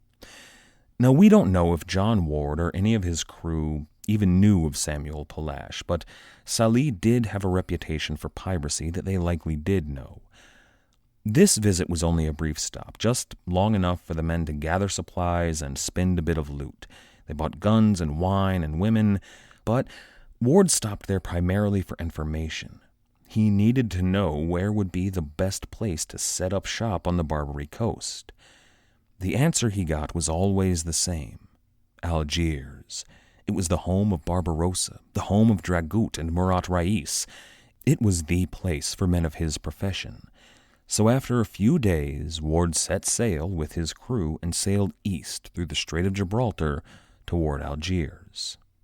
Now, everything he heard in Salih led him to expect a warm reception. Algiers had been recommended as a place that would accept them. But when they arrived, Ward sent a party ashore, and they were immediately arrested. See, the Sultan of Algiers, the Pasha there, was still furious about Richard Giffard, another Englishman, who claimed friendship and attempted to burn his fleet. The Pasha believed that Ward was merely another one of these, another agent of the Tuscan Duke. Now, Ward was a persuasive fellow. He was 50-ish, bald, stout, white-haired, and unassuming, but he had the ability, the power, maybe, to talk others into doing the opposite of what they wanted to do. It served him well throughout his career, and this Pasha wanted to execute Ward and his entire crew on general principle. So Ward turned on the charm and employed every tool in his arsenal. There was gentle flattery. There was strained subservience with just a hint of strong will, the sort of thing any powerful man would appreciate. There was logic, and then he offered the most powerful argument, the truth. He was a pirate. He was an outlaw in England. He was not an agent of anyone, save potentially the Pasha himself. The Sultan heard his pleas and was unmoved. He ordered the executions. So Ward offered everything that he had. His ship was full of treasure and exotic goods. He was willing to offer all of his cargo to the Pasha, save what was needed to sail, and the guns, of course. That was a rich bribe. It was the sort that would give anyone pause, and the Sultan accepted. And I think about how these arguments must have gone. Did the Sultan send an agent to look over the goods from England and France? The Sultan was up in his palace. He wasn't there talking to Ward personally. Would that agent have seen that all of this cargo was marked with different stamps and bound for different locations? Ward may have showed that agent the logs from the ships he had stolen to prove that they were in fact stolen, along with the manifests and all of his goods. I know If I were in that situation, at least, that's what I would have done. But if he did, can you imagine that sort of meeting? See, I really am a pirate. I stole these ships from good, honest Catholics. I conspired with my crew of navymen to jump ship and abandon England, I swear. We are scoundrels of the lowest order. We are absolutely not honorable men in good standing. I love this scenario. A pirate begging a powerful man to believe he is in fact the low-down pirate he seems to be. It's the sort of thing that you won't get in the Golden Age. It's the sort of thing that we will only see here in Barbary. In the end, though, the Pasha agreed and let Ward and his men go. They elected to sail back to Salih. It was, at the least, a place that they knew they wouldn't be arrested again. This time they spent several months there. There may have been some raiding taking place off and on, but if so, no record of it has gotten back to us. But Ward did meet with a few other Englishmen who were in Morocco, ostensibly on legitimate business. Richard Parker, a merchant captain on an expedition to trade woolen wares for sugar and spices, found himself in dire straits in Morocco. Due to a tragic misunderstanding and a mutinous crew, Parker found himself without goods or money or most of his crew. The Blessing, his vessel, was in poor repair, and he had neither the money to careen her nor the men to sail her. There were only about a dozen sailors left with him there in Salih. This was the situation he was in when he was drinking in a tavern by the water, when he heard the familiar tones of English voices. It was Ward and his men, and they immediately struck up a conversation. According to Parker's testimony before the Admiralty when he was brought up on charges of piracy some years later, Ward did not disclose his status here as an outlaw or as a pirate. Ward told Parker that he was a privateer turned merchant and his men were attempting to do business with the Pashas on the Barbary Coast. It was hard going, though, you understand. These Turks were touchy people. Ward told Parker all about his own hardships in Algiers, the truth of it, except for the piracy bit, and he suggested that they had the opportunity here to help each other out. Ward had a fine ship with plenty of guns and space. She was large and in fine repair, but he'd been forced to use his goods as a bribe in Algiers, and he was short of men. Parker, though, had goods and men. If they joined up, Parker could be his first mate, and they could trade their goods in Tunis. They could turn over a healthy profit, and Ward would see Parker and his men back in England in a few weeks' time. Now, personally, I think Parker was lying here. There is a scene in The Godfather Part 2 when a young Vito Corleone, played by Robert De Niro, was asked by an associate to hide some guns for him. That associate offered to pay back the favor with a very fine rug, a gift from one of his friends, he said. The associate takes Vito Corleone to his friend's home, but nobody's there, so he has to break in to get the rug. No big deal. It turns out to be a palatial mansion, and then, when a police officer comes to the door, the associate pulls out a pistol. And then, when the police officer leaves, they roll up the rug and walk away. Now, Vito Corleone may not have known 100% that his associate was a criminal, but the evidence became pretty clear. Would any judge have accepted this story? Would he have accepted that I just didn't know? So when Richard Parker goes down to the wharf and sees John Ward's ship, a fine 150-ton, 20-gun warship with guns from at least 3 nations that had been parsed down for speed and filled with filthy scoundrels, shouldn't he have begun to suspect something fishy was up here? Now, even if he did, he didn't really have a lot of choice. He was stranded, at least according to his testimony. But one way or another, he agreed to join up. He scuttled his ship and he transferred all of the cargo and guns and tackle. Ward had 2 ships here. He had the French prize and then that bark he had taken just a few weeks earlier. Now, most of the tackle from the Blessing, from Parker's ship, went on board the smaller bark, and Parker was actually given command of that vessel with all of his crew and a few of Ward's men. But if Richard Parker legitimately believed that he and his men were on a merchant vessel, he was in for a rude awakening. They headed out of Salé, northeast, for the Pillars of Hercules and the Strait of Gibraltar, when Ward happened upon a Dutch flyboat. Now, a flyboat is a flat-bottomed trader that is best suited for coastal waters, but can hold her own on the sea. She was unarmed and riding low in the water, which meant she was filled with cargo. Parker, according to his story, was shocked when the French ship, captained by John Ward, overtook the Dutch flyboat. He was even more appalled when she fired off a volley and captured the Dutch ship. Now, we can't ignore the possibility that he was less than shocked. Parker and his crew, possibly, even probably, took the flyboat instead of John Ward. This would have been a proof of good faith, sort of an initiation. Obviously, he wouldn't have told that to the Admiralty, but it could be the case. But even if he was innocent up until this very moment, he and his men were transferred to the Dutch flyboat. He was now, on some level, complicit in this piracy. He did tell his judges at the Admiralty that he secretly planned to steal the flyboat and escape the arch-pirate John Ward, but that's not what he did. He took the flyboat and manned it and commanded it. Now, Ward gave the Dutch crew of the flyboat the bark. There were no guns on board anymore, but he gave them enough food and water to make it safely home. Then the two pirates continued on. A few days later, they encountered another vessel, a settee. This was a Turkish ship design. They were lateen-rigged and, well, more accurately, they were settee-rigged. They had a triangular sail, similar to a modern-day sloop, but with the front point cut off. They were commonly used as coastal transports in the Ottoman Empire and almost always carried slaves, Christian galley slaves usually. Now, the presence of the settee here in the western Mediterranean suggests, since it's not closer to Turkey or Egypt or Greece where they usually would have been, it suggests that they may not have been carrying slaves.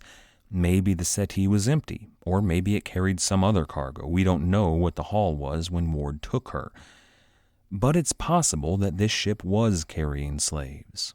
European, Catholic galley slaves.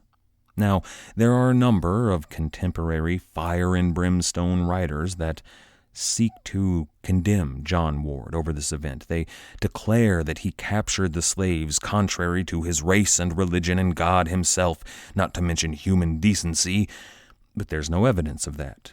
Ward certainly didn't brag about it, and Parker never mentioned it. So it may have happened, and it may not have. We don't know. And the man who was going to receive these slaves in a few weeks' time, if they existed, well, he would have kept quiet about it too. See, Ward and Parker were on their way to Tunis, and Tunis, you'll remember, was led by a Janissary commander named Uthman Dey. Uthman Dey was at the head of what was sort of a quiet revolt against the Ottoman Empire. Tunis was still part of Ottoman territory on paper, but by any real measurement, they were independent. So, when Ward arrived in Tunis with his French prize and the Dutch flyboat and the settee, well, he may have had a few dozen European slaves in tow. If he did, he would have very likely presented them to Uthman Dey as a gift. Adrian Tenniswood describes the arrival of Ward and his pirates in Tunis in early 1605, quote, "Strangers who came ashore at La Goleta were to make themselves known to Uthman Dey's customs officials who were gathered at the quay to appraise the new arrivals. What did they make of John Ward and his motley crew of disaffected naval men and Cornish smugglers? Heavily bearded with long, lank hair beneath their knitted Monmouth caps, wearing short canvas breeches and a bizarre assortment of brightly colored velvet jackets and leather jerkins, stolen doublets and clanking body armor. The pirates must have attracted stares as they moved through the sunlit streets and dark little alleys." End quote. Now, if Ward did present these customs officials with a rich gift of slaves for Uthman Dey, it would explain the warm welcome he received in Tunis. See, he would have been an oddity, the sort of oddity that, well, sticks out, and people would have questioned him and perhaps imprisoned he and his men. But he was not imprisoned. He was welcomed in with open arms, and the best explanation for that is a healthy gift when you arrive. Now, we don't know exactly what John Ward or Richard Parker got up to in their first few weeks, even the first few months that they were in Tunis, but we can surmise a few things. He may have sold his French prize. It was a large ship, but it wasn't fast, and we don't hear about that ship ever again. He renamed the Dutch flyboat the Gift, and if he did give Uthman Dey a gift of slaves, he may have chosen that name as a constant reminder of his generosity and his ability to earn. Every time that the Dey heard of John Ward and the Gift, he would remember the Gift. He outfitted the Gift with 30 guns and all of the powder and shot and tackle and victuals he could carry. And then he sought out a crew. There would have been a dozen janissaries on board. That was the law there in Tunis. Any ship that sailed out of Tunis in service of Uthman Dey had to have janissaries on board. Now, they outranked the Rais, as they did for most Barbary corsairs, but Ward may have had some special privileges there. Mostly the janissaries were there to prevent betrayal and to keep an eye on any investment that the Dey made. Then Ward had the 30 sailors from Lion's Whelp, as well as the Cornish smugglers he picked up after he took that first Catholic ship. But that still only amounted to 50 or 60 pirates, and that wasn't enough. He wanted a proper crew on the Gift. Parker had command of a different vessel, a pinnace, which may have been the settee that they had rigged up differently, or it may have been a new vessel entirely. Personally, I think it was the settee, but his dozen men weren't enough to crew that vessel, and 50 or 60 weren't enough for the Gift. So Ward had to recruit. According to the contemporary pamphlet News from the Sea of Two Notorious Pirates, quote, Ward, having gotten much money at sea and greatly enriched himself with unlawful purchase from his settee, promises a sum of money and so procures a peace and the enlargement of his followers. End quote.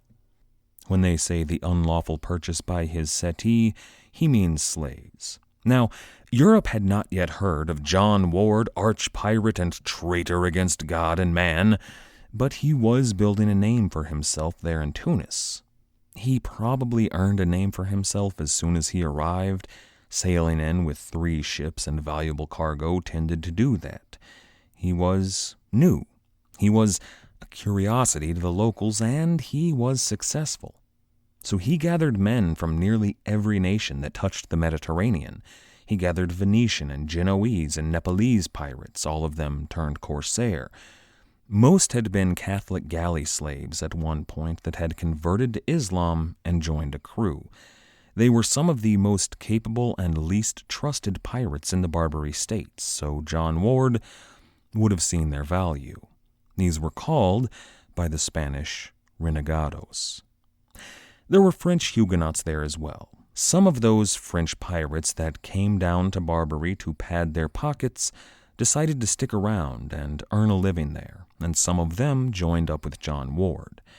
And then there were Jews and Greeks and Slavs and Hungarians, the sort of people that one would expect in Barbary, but there were even a couple of Spanish soldiers that joined up. They were men who had abandoned their king, and they joined with the pirates. Not to mention, in addition to the Janissaries, he picked up a few traditionally Islamic people, Turks and Berbers and the like. Now that he had a crew and a well-outfitted ship, in fact, 2 crews and 2 well-outfitted ships, it was time for John Ward to get to work. Unfortunately, we don't know much about exactly what he got up to in 1605. There were a number of ships that went missing during those months: Venetian traders, Spanish galleys, Genoese and papal vessels. And that might have been more than was expected by the usual run of Barbary piracy, but nothing so out of the ordinary that it caused any real concern in Europe. Some of the Mediterranean powers may have upped their coast guards, but they didn't think that anything out of the ordinary was happening. What we do know about John Ward's early days there in Tunis involves the Dey, Uthman Dey. We can assume that Ward engaged in piracy and brought a substantial amount of it back to the Dey. When historians say that piracy was the state industry in Tunis or Algiers, that's true. Ships and cargo and wool and silver were certainly part of that, things that we traditionally associate with pirates. But it was the slaves that made piracy in the Mediterranean truly profitable. And the slave trade in these cities was, well, in 1600 it was less active than it had been when Barbarossa and Dragut were running the show. But over the next few years it was going to explode. In large measure, that was thanks to John Ward and the European pirates that facilitated it. But whether he was on board a ship or simply sending his ships out to do his bidding, John Ward worked his way into Uthman Dey's good graces. That pamphlet mentions that Uthman Dey, quote, held share with Ward in all his voyages, prizes, and shippings, and was his only supporter in all his designs, end quote.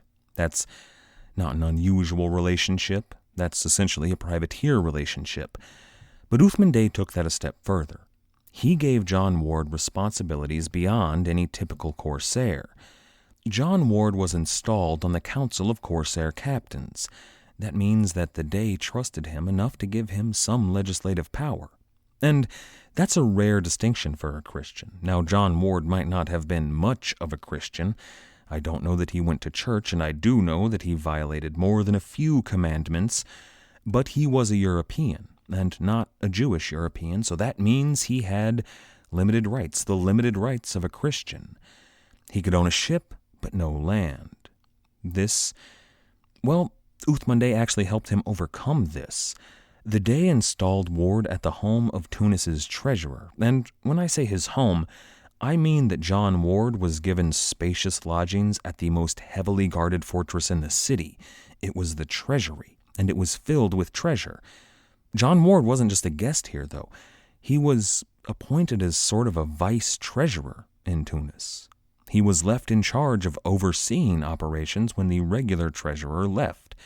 Now, this might just have been because so much of the treasure inside the fortress belonged to John Ward. See, he almost immediately became Tunis's top earner. And the reason for that is simple. It's because he was white. Whenever a Venetian ship or a Spanish ship saw a galley full of Moors bearing down on them, they would open fire and run at top speed. They knew that they were pirates up to no good and that they were there to make them slaves.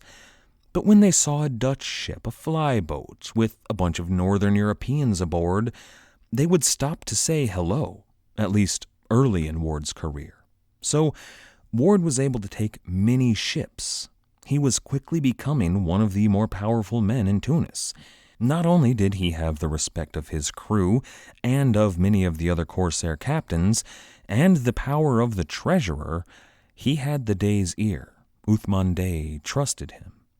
Now, next time we're going to talk about the voyage that brought John Ward to the attention of all of Europe, the voyage that made him the most infamous man in the world, the voyage that made him an arch-pirate. It was the same voyage that convinced hundreds of Europeans to sail south and join him there on the Barbary Coast. But before we go today, I do want to make one last note about the relationship between Uthman Dey and John Ward. This was an important relationship. It proved that the leaders of the Barbary cities could trust these European pirates. One of the Wards given to nickname was Birdie. I was curious about that nickname, so I looked into it. It was based on a nickname that Uthman Dey gave to him. See, John Ward was born John. The name on his letter of marque signed by Queen Elizabeth was John. The name on the naval register of the Lion's Whelp was John, but those were official documents. Day to day, he went by the name Jack Ward. Now, according to legend, Jack Ward had a tattoo. It was a common tattoo for English mariners. On the wrist, a small swallow. The swallow was well known in England for traveling great distances, though African swallows are non-migratory. But a single swallow tattoo on one of the wrists was a mark in the Royal Navy that you had traveled 5,000 nautical miles by ship. And the second was added when you traveled another 5,000 nautical miles. Now, these tattoos would become much more popular later on. They weren't really well known quite yet. They weren't a thing in England, but they were among the native peoples in the West and East Indies. So it's unlikely that in reality, John Ward had one of these tattoos, at least so far in our story, but it's not impossible. He may have traveled to the East Indies at some point, or he may have been on board a ship with someone who had. But legend tells us of this tattoo, the swallow tattoo on his wrist.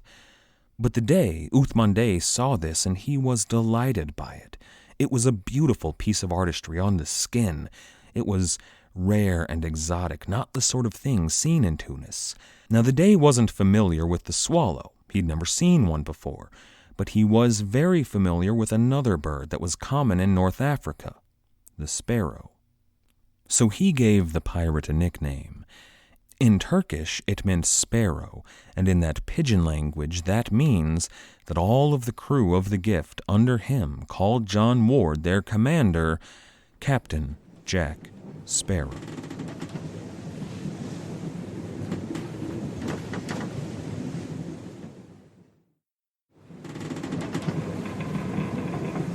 This is episode 87, That Perfidious Pirate.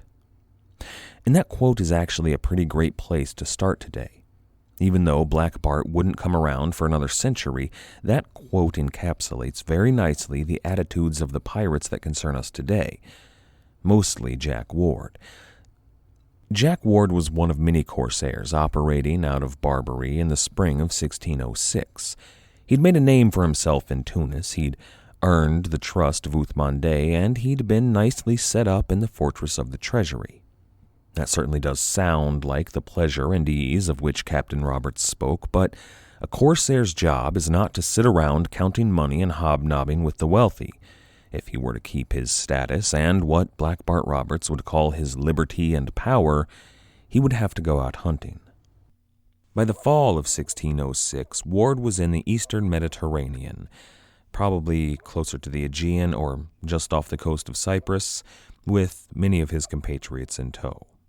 That included Richard Bishop and a sailor under Bishop named Anthony Johnson. Both were crew members that Ward had picked up in Salih, Morocco, just a few months earlier. Now, Bishop and Johnson were aboard a small pinnace with Bishop in command. It only held about 17 men, but it was fast, and it was armed, and it had a shallow draft. Ward himself was in command of the Gift, a Dutch flyboat with 94 crewmen all told.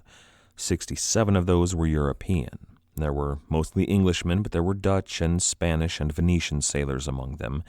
But 28 crewmen were Janissary warriors sent along by Uthman. And really, they were mostly European as well, at least by birth. They were Armenian and Hungarian and Greek, but they had all been raised in Turkey. Now, the Gift was well armed, maybe 20 or 30 guns strong. That's more guns than anyone would expect on board a relatively small Dutch sailing vessel, including the crew of the English merchantman, the John Baptist. The John Baptist was on her way from Sicily to Greece, captained by a man named John Key, and she had a cargo of silks valued at about 500 pounds. In early November, around 8 p.m., John Key spotted the Gift headed in her direction. Now, it was a Dutch ship, so there wasn't really cause for alarm, but to Captain Key's credit, the John Baptist ran from the Gift. She made it to Greece, reaching the mainland coast of Peloponnesus in the southwest of Greece. And I wonder if John Key felt relieved here when he saw a pinnace round an outcrop and sail toward him.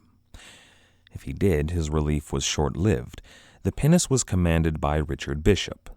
There is a line in the play, A Christian Turned Turk, about John Ward, in which a sailor informs Ward that a ship is incoming. He says, quote, "It seems pursued by a man of war, they make with us for succor," end quote. And then another pirate, who could be Richard Bishop in this case, says, quote, "Yes, we'll succor her, and suck her too, as dry as a usurer's palm," end quote. I like that little play on words. But what he's saying here is that a larger ship was chasing after the prey, and then another ship that seemed to be friendly pretended to give them aid.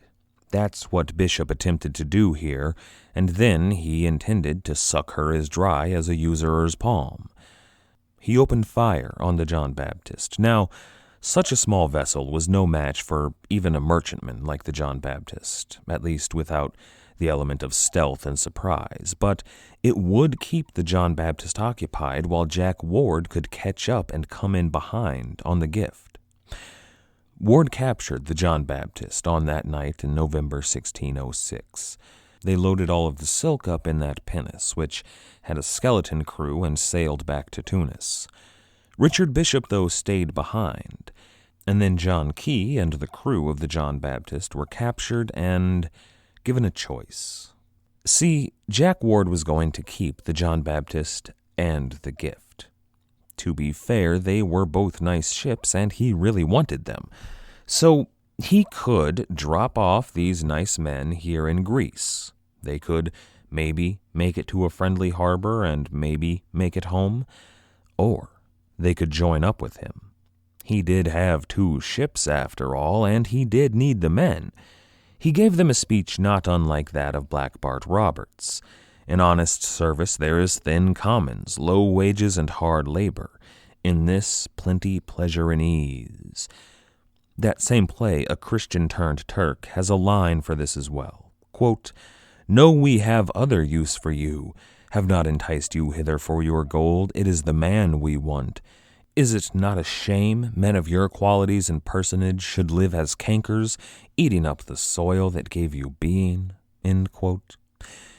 The fictitious sailors in the play reply, eventually, after what feels like ages of what Ward calls virtuous lectures. They whinge on about widows and orphans and morality, but finally say, quote, "We must obey necessity, since 'tis our fates to be surprised thus by this monster beast. We must lick the fierce lion's feet till happier times do give us freedom in his punished crimes." End quote. Now, of course, this play was written after the fact, so the author was free to give his characters noble license in what they wound up doing in reality. In this case, the real sailors of the John Baptist licked the lion's feet by joining up with Jack Ward. A few years later, John Key and another sailor named Geoffrey Wiseman found themselves before the Admiralty Court.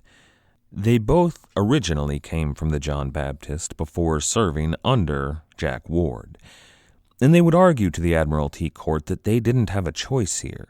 They had to wait until happier times gave them freedom, presumably when Ward was punished for his crimes. Now, Ward had not been captured nor punished when these 2 pirates, John Key and Geoffrey Wiseman, stood before the court. Ward, that is, was still a free man. Due to some extenuating circumstances, which we'll talk about later, I actually kind of believe some of these pirates really were reluctant, at least John Key. They were just, at best, riding the tides of fate. Now, the crew of the John Baptist were split up. John Key, the captain, and the top 5 officers were brought aboard Gift. They would be the most troublesome, potentially, and the most likely to try some form of daring heroics to save their vessel. Ward wanted them kept under close watch. But the other 11 crewmen from the John Baptist were left on board their ship. They knew the workings of the John Baptist, and Ward sent over 13 men to keep an eye on them. It was a touchy situation here. Taking on a number of crewmen was always difficult. During the height of the Golden Age, years later, new recruits that came from a captured vessel weren't allowed to sign their name to the code or to carry arms until they had proven themselves. They might not be trustworthy. The author George Bach writes in his book Barbary Pirate, quote, John Key claims that he was given no choice but to sail with the captain. This does not square with what we know of Ward's methods of recruitment, which at all times relied more on the enticements of wealth rather than threats or compulsion. When a ship surrendered without fighting, as the John Baptist had, Ward demonstrated time and again a willingness to release in one of the ship's boats those who did not want to enter his service. End quote. Now, the crew of the John Baptist, the 11 remaining crew members, were given the hardest, dirtiest, and most unpleasant duties. They were expected to fulfill them properly, quickly, and without question, all the while under close observation. At least 2 or 3 of those were janissaries, who would not hesitate to open their throats or run them through should they attempt a mutiny. But this wasn't just about making sure they were trustworthy. There was something else here. It was sort of a test to make sure that when it needed to happen, they could get the job done, to make sure that they were worthy seamen. And then there was also an element of finding out what they were best at, what they excelled at. Would they make good carpenters or gunners or maybe a cook? The John Baptist, the crew there, had a leader among them. Not Captain Key, but just a common sailor, a man that they chose to lead and represent them. And his name was Abraham Crofton, and he would rise in fairly short order to be one of Jack Ward's top lieutenants. Ward sailed away on board the Gift with the John Baptist in tow, but it wasn't the John Baptist anymore. Once the crews and the supplies were all in their proper place and settled in, John Ward gave her a new name. She was named after an English romantic hero, the leader of the Merry Men, a band of noble thieves robbing from the rich and giving to the poor there in Sherwood Forest. No, not that one. Jack Ward named this ship Little John. This is a spectacular name for so many reasons. First, his name was John. The ship's name was the John Baptist. Now she was still named John, but after a John that far better represented what John Ward meant to represent. That's bold. And it suggests to us that Ward saw what they were doing as a sort of Robin Hood tale. They were thieves and criminals and outlaws in the eyes of the law, but they weren't wrong to be doing those things. They were fighting an unjust system. They were circumventing the law to do what was right, even if it was illegal, at least in his eyes. The vast majority of the English people would come to see things differently. John Ward was a traitor and a pirate, no Robin Hood at all, but some would see him to be what he claimed, and he would become a beacon for others to come and join him. The name was a sort of propaganda. I don't know that it was intended to be a sort of propaganda, but it worked like it. Are you an Englishman? Do you hate the vile tyranny of King James? Do you hate what he has done to sully the name of our good Queen Bess? Then, in that case, this name suggests, you need to fight, like Robin Hood and Maid Marian and Friar Tuck and Little John. You need to stand up and fight the oppression of the Pretender King and, the Sheriff of Nottingham, or in this case, the Scottish Catholic sympathizer who sat on the throne. It was intended to send a message by John Ward, probably to the people who would hear about this piracy, but more importantly, at least immediately to John Ward, it would send a message to the mariners that had just joined up with him. They were all English, and he was telling them that what he was doing here in the Mediterranean was like what Robin Hood did in Sherwood Forest. It was a just cause, and now they were part of it. They were part of the modern-day merry men, robbing from the rich, which would have been a code for Catholic people in their eyes, and giving to the poor. Now, in this case, they themselves were the poor, along with their allies, not exactly the widows and orphans of England, but once again that quote from Black Bart Roberts rings true. A merry life and a short one shall be my motto. A week later, or maybe a little more, the Venetian galley Ruby mysteriously went missing. Nobody knew what had happened, but they suspected piracy, and it got a few tongues wagging, mostly in Venice and Tuscany and Sicily. Nothing serious, no fleets were raised, no retaliatory actions were to take place, but they were paying attention, and they were preparing agents to sail for Barbary to investigate. Now, those agents would find out that it was, in fact, Jack Ward that stole the ruby, but by that point, he was already much more famous for a much bigger theft. Around the 1st of January 1607, another Venetian ship, the Carminati, was captured by pirates. Her holds were emptied of all her cargo, at least everything worth stealing, but they left the food and the tackle in place. Now, this wasn't Jack Ward this time. It would later be laid at his feet, claiming that Jack Ward was the mastermind behind the whole operation, but this one wasn't him. These pirates let the Carminati go on her way. But as Adrian Tenniswood puts it in Pirates of Barbary, quote, "Good fortune didn't sail with her," end quote. On 28 January, Jack Ward did intercept Carminati. The previous pirates didn't have that many men. They didn't have that many guns either. They really only had enough to capture the ship, but not enough to sail her away. Jack Ward, though, did have men and guns, and he wanted this ship as well. So he took her. The crew was put on board a ship's boat, likely the pinnace from earlier that had sailed to Tunis and back, and Jack Ward had a brand new ship. You see, a month and a half had passed since the John Baptist had been taken. When that pinnace went and dropped off the silk, they would have picked up men. They would have crammed that little boat to the rafters. Then they would have come back to meet up with Jack Ward, assuming that some of the John Baptist crew had been unwilling to join up. They would have had enough sailors to sail both ships, but now that all of the John Baptist's crew seemed ready to sail, they had enough to sail 3 ships, if slightly undermanned. Now, around this time, another ship was captured. This one wasn't captured by Jack Ward, but it was one of his lieutenants. He was actually the mastermind behind this one. That lieutenant was a man named Bill Graves, or William Graves. He captured a small English merchantman called the York Bonaventure, which was captained by a man named Andrew Barker. Now, generally, this was an unremarkable prize, except for the captain, Andrew Barker.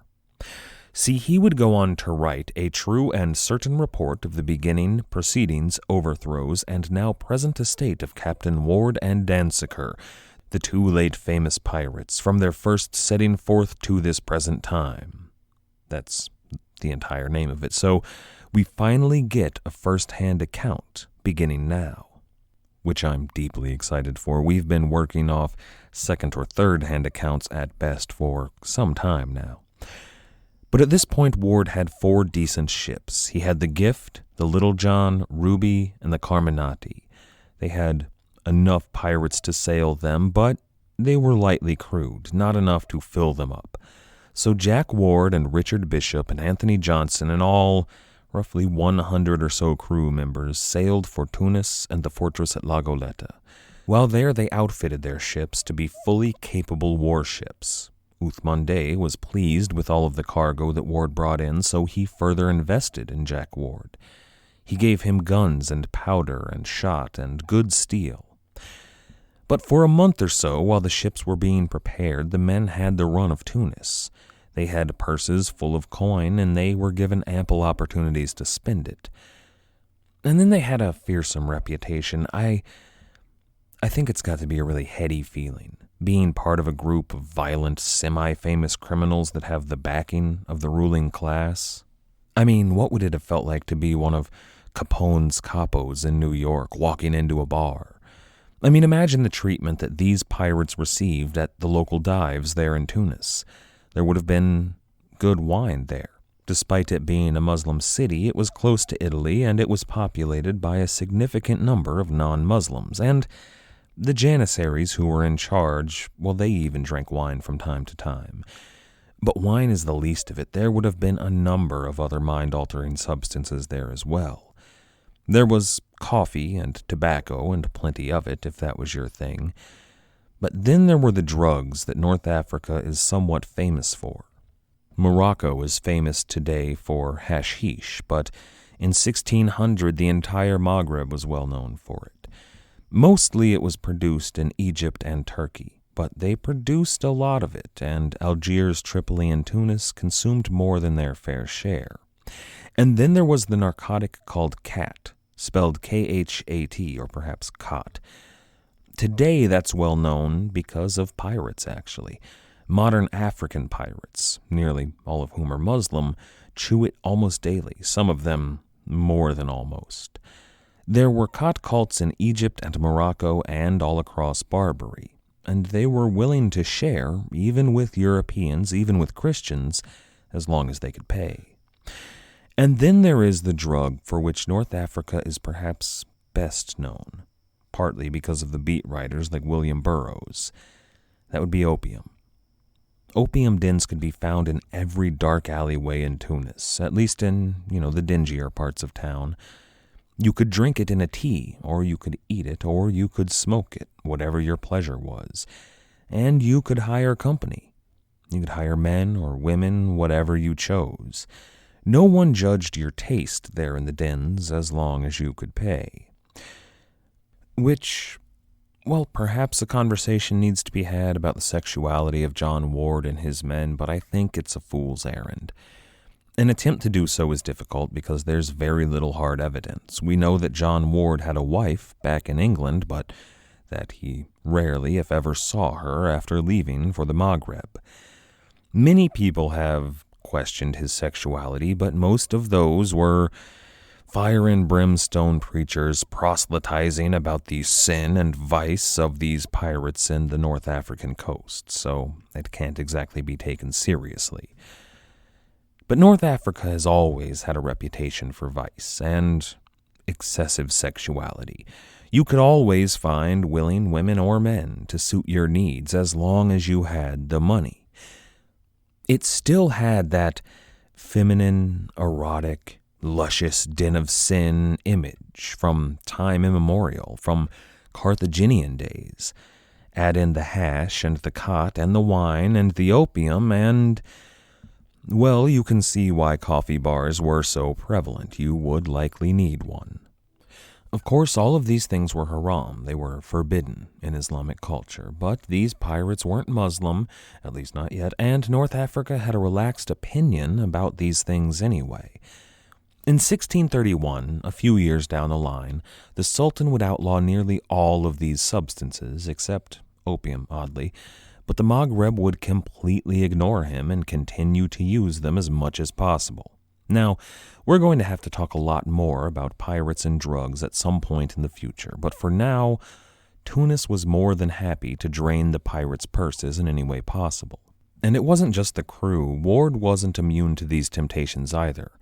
News from the Sea, that pamphlet published just a few years later, tells us, quote, "At this time Ward made his continuance and abode in Tunis. He spent his time in his accustomed riotous and lascivious manner. His licentious liberty so overmastered his reason and conquered the good that should remain in the mind and inclination of a Christian, that the strength and power of all virtuous or good thoughts were taken from him. He was diverted and abased to the most vile actions, clothing his mind with the most ugly habiliments that either pride, luxury, or cruelty can produce from the blindness of unruly desires." End quote. In a true and certain report of Captain Ward, Andrew Barker, who was one of his prisoners/crew members at this point, compared the actions of Ward and his men on shore to those at sea, and said they were, quote, "far more detestable and uncomely to be talked of, by Christianity to be condemned and abhorred. Their thieving, swearing, drinking, dicing are the least of their vices. Unlawfully are their goods got, and more ungodly are they consumed." End quote. In light of the English censorship there, Barker chose to, quote, leave their sodomy and the rest of their crying sins, which I fear their atheism has led them into, to the judgment of the just revenger, and not give them to be talked of further by my pen. End quote. But while the pirates enjoyed themselves thoroughly, bad things were brewing on the horizon. People in Italy had begun to take real notice. They were talking about piracy in the halls of power everywhere from Genoa to Sicily to Rome to Venice. There do seem to be a lot of ships going missing, don't there? Well, you know Barbary and their barbarian corsairs. Ships are always going missing. They are large ships, though, wealthy merchantmen with guns and sailors to defend them. I hear it's all to blame on one Englishman. They call him Sparrow. Now, Jack Ward was growing into something of a boogeyman, sort of a shadowy figure there in Italy. No one knew very much about him, but his actions were raising eyebrows. The Duke of Tuscany and the Venetians both had agents in Barbary. They had them in Tunis and in Algiers and Tripoli. They didn't know where Ward came from, but they were there to learn as much as they could, and they would eventually bring back word of Jack Ward and inform the English about this pirate. For now, though, in his homeland, Jack Ward was virtually unknown beyond that blip on the Navy's radar for jumping ship and possibly stealing an empty vessel. But all that was going to change very shortly. Ward set out to sea again in early March 1607. His men were sated and satisfied, and once again poor. His ships were bristling with firepower and new recruits that wanted a bit of that leisurely excess that Ward's crew had just experienced. But something about the captain had changed. Perhaps all of that power and luxury and the intoxicants went to his head. News from the sea tells us, quote, Ward had taken clean away the feeling of his wickedness. All his felicity was placed in the prosecuting of mischief. He neither feareth present death, nor feareth dangerous endurance or torments. So the bark of his did but ride at anchor, that is wasted in streams of spoil. Every peril undertaking in his unnatural actions seem pleasant to him, every reproach honorable, every doubt delightsome, yea, the very wounds that come by occasions of others' harms seem void of smart unto him. His life is nothing but a continual battle and defiance with Christians, with whom he ought to make his best peace. His senses are as so many swords that fight against him, his words so many blows, his deeds so many wounds. End quote. He was a different sort of pirate. He was a different sort of person than he had been. And he had big goals. And he had the tools with which to see those goals through. The gift was a 200-ton, 20-gun flyboat, but still the flagship of the fleet, captained by Admiral Jack Ward. There was the Ruby, of 400 tons. That was the vice admiral, commanded by Richard Bishop. Then there was Little John, 90 tons and 24 guns. That was probably captained by Anthony Johnson. And finally there was the Carminati, 800 tons and 30 guns. And that was probably captained by...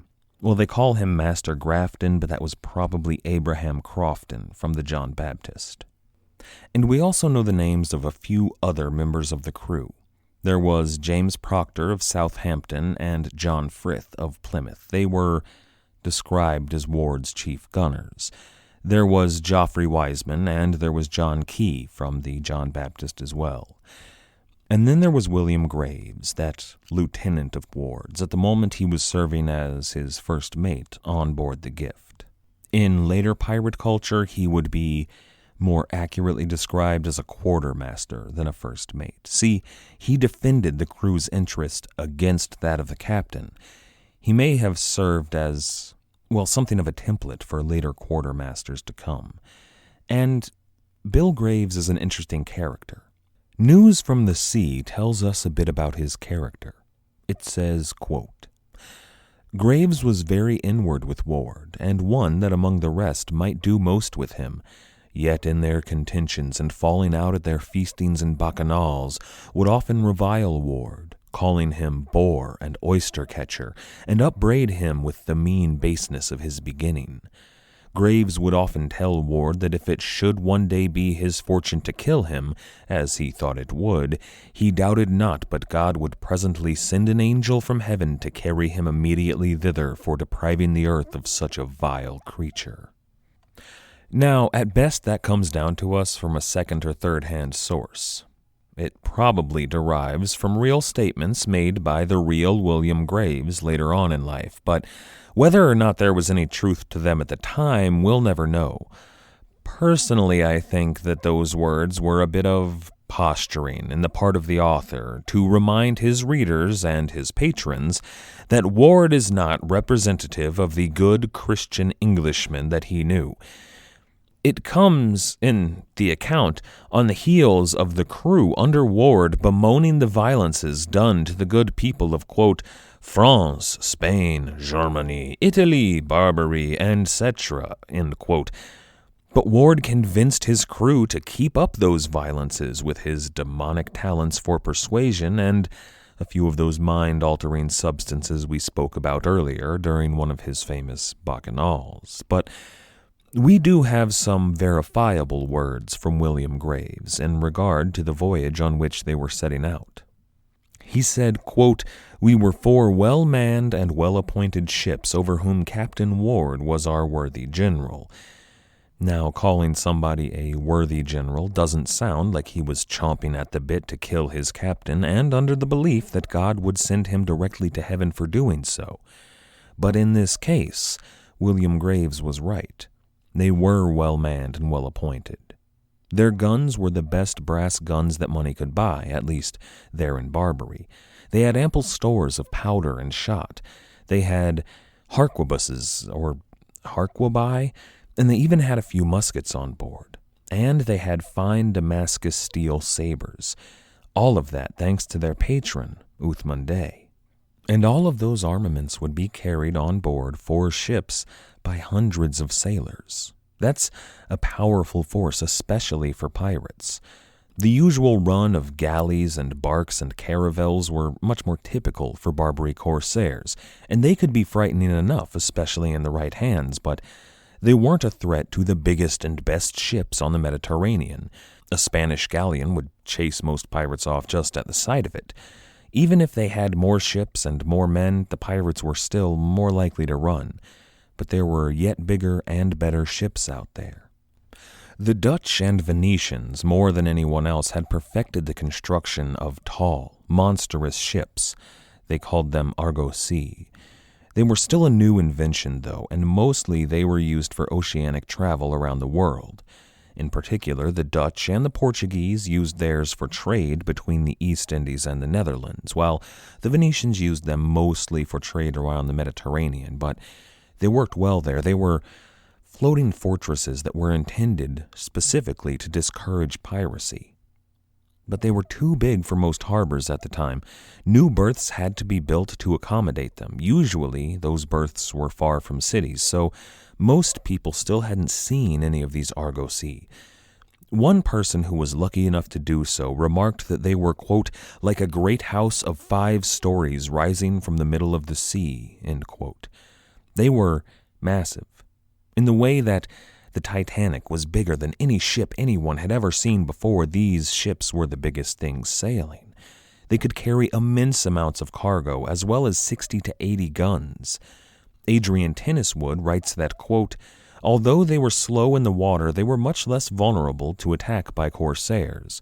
They were manned by hundreds of sailors and marines, and they towered over the galleys, flyboats, and Burtons favored by most Mediterranean pirates, end quote. But Ward wasn't most Mediterranean pirates. He wanted one of those ships for his own. It would be a coup of massive psychological importance if he could capture one of them. I mean, imagine a pirate sailing into a harbor filled with 400-ton ships, only he was on board an 1,800-ton warship filled with guns, rich cargo, and pirates. What kind of leeway would that give him among his peers? What kind of message would that send to his enemies, both around him and back in Europe? That was Ward's goal. and to that end he sailed for the Gulf of Venice and the Adriatic Sea. On his way, though, between Italy and Eastern Europe, they were hit by a terrible storm. His fleet was scattered, and each of the ships lost sight of one another. Ward, on board Gift, set out to search for his comrades, but he only found Ruby under Anthony Johnson. Ward chose to leave the Adriatic, even before finding Little John or Carminati. He didn't know if they had survived, but if they had, they could make it home on their own, or they could engage in their own sort of mischief. Ward and Johnson set sail for the Aegean Sea in the eastern Mediterranean, between Cyprus and Turkey. While they were on the cruise, they happened across a ship that would make them famous. I wonder, originally Ward set out to find one of those great hulking monsters, those Argos Sea, but he had 4 ships with him. Now his 2 most powerful ships were elsewhere, so I wonder, did he hesitate when he saw one of those Argos Sea on 26 April, 1607? Andrew Barker tells us, quote, "He met with a great Argos Sea of 14 or 1500 tons, very richly laden with Venetian goods, and who, by computation, was esteemed to be worth 2 million at the least," end quote. Now Ward didn't know how much she was worth yet, but she was a beautiful ship, tall and built of dark wood, carved with glorious reliefs on the stern, towering above the waters and bristling with brass guns. And in the end, that computation may not have been wildly unrealistic. Those big Venetian ships, like this Argos Sea, well, they were usually reserved for the most valuable cargo. These fortresses would carry indigo and spices and sugar, when sugar was still the stuff of kings' tables, as well as pepper. They wouldn't be carrying corn or wool, they were carrying extremely valuable cargo. Venice used these only to carry their most valuable treasures. In this case, the Argos Sea was traveling from Turkey back to Venice, carrying all of those things, as well as a wealth of silk and salt, which was perhaps the most valuable cargo on board. And the Argos Sea felt safe. No pirates had ever dared attack one of these ships, at least not and lived to tell about it.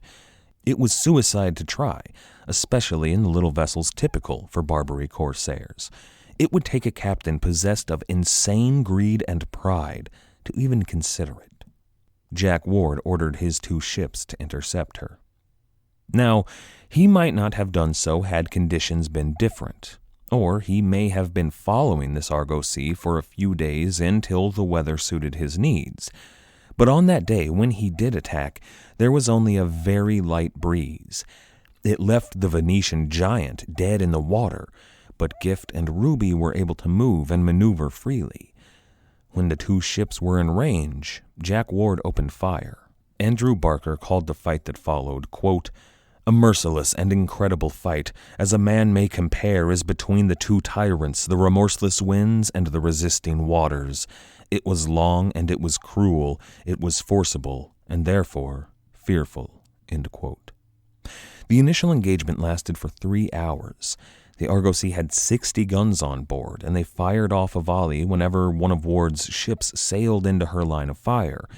But she was completely unable to maneuver. Ward and Bishop just danced around. Whenever the ship would fire off a volley, they would change their heading so that they presented the smallest amount of possible space to hit. In all 3 hours of firing, the Argos Sea was unable to score a single hit. On the other hand, the ships of Ward were able to pound away at the Argos Sea.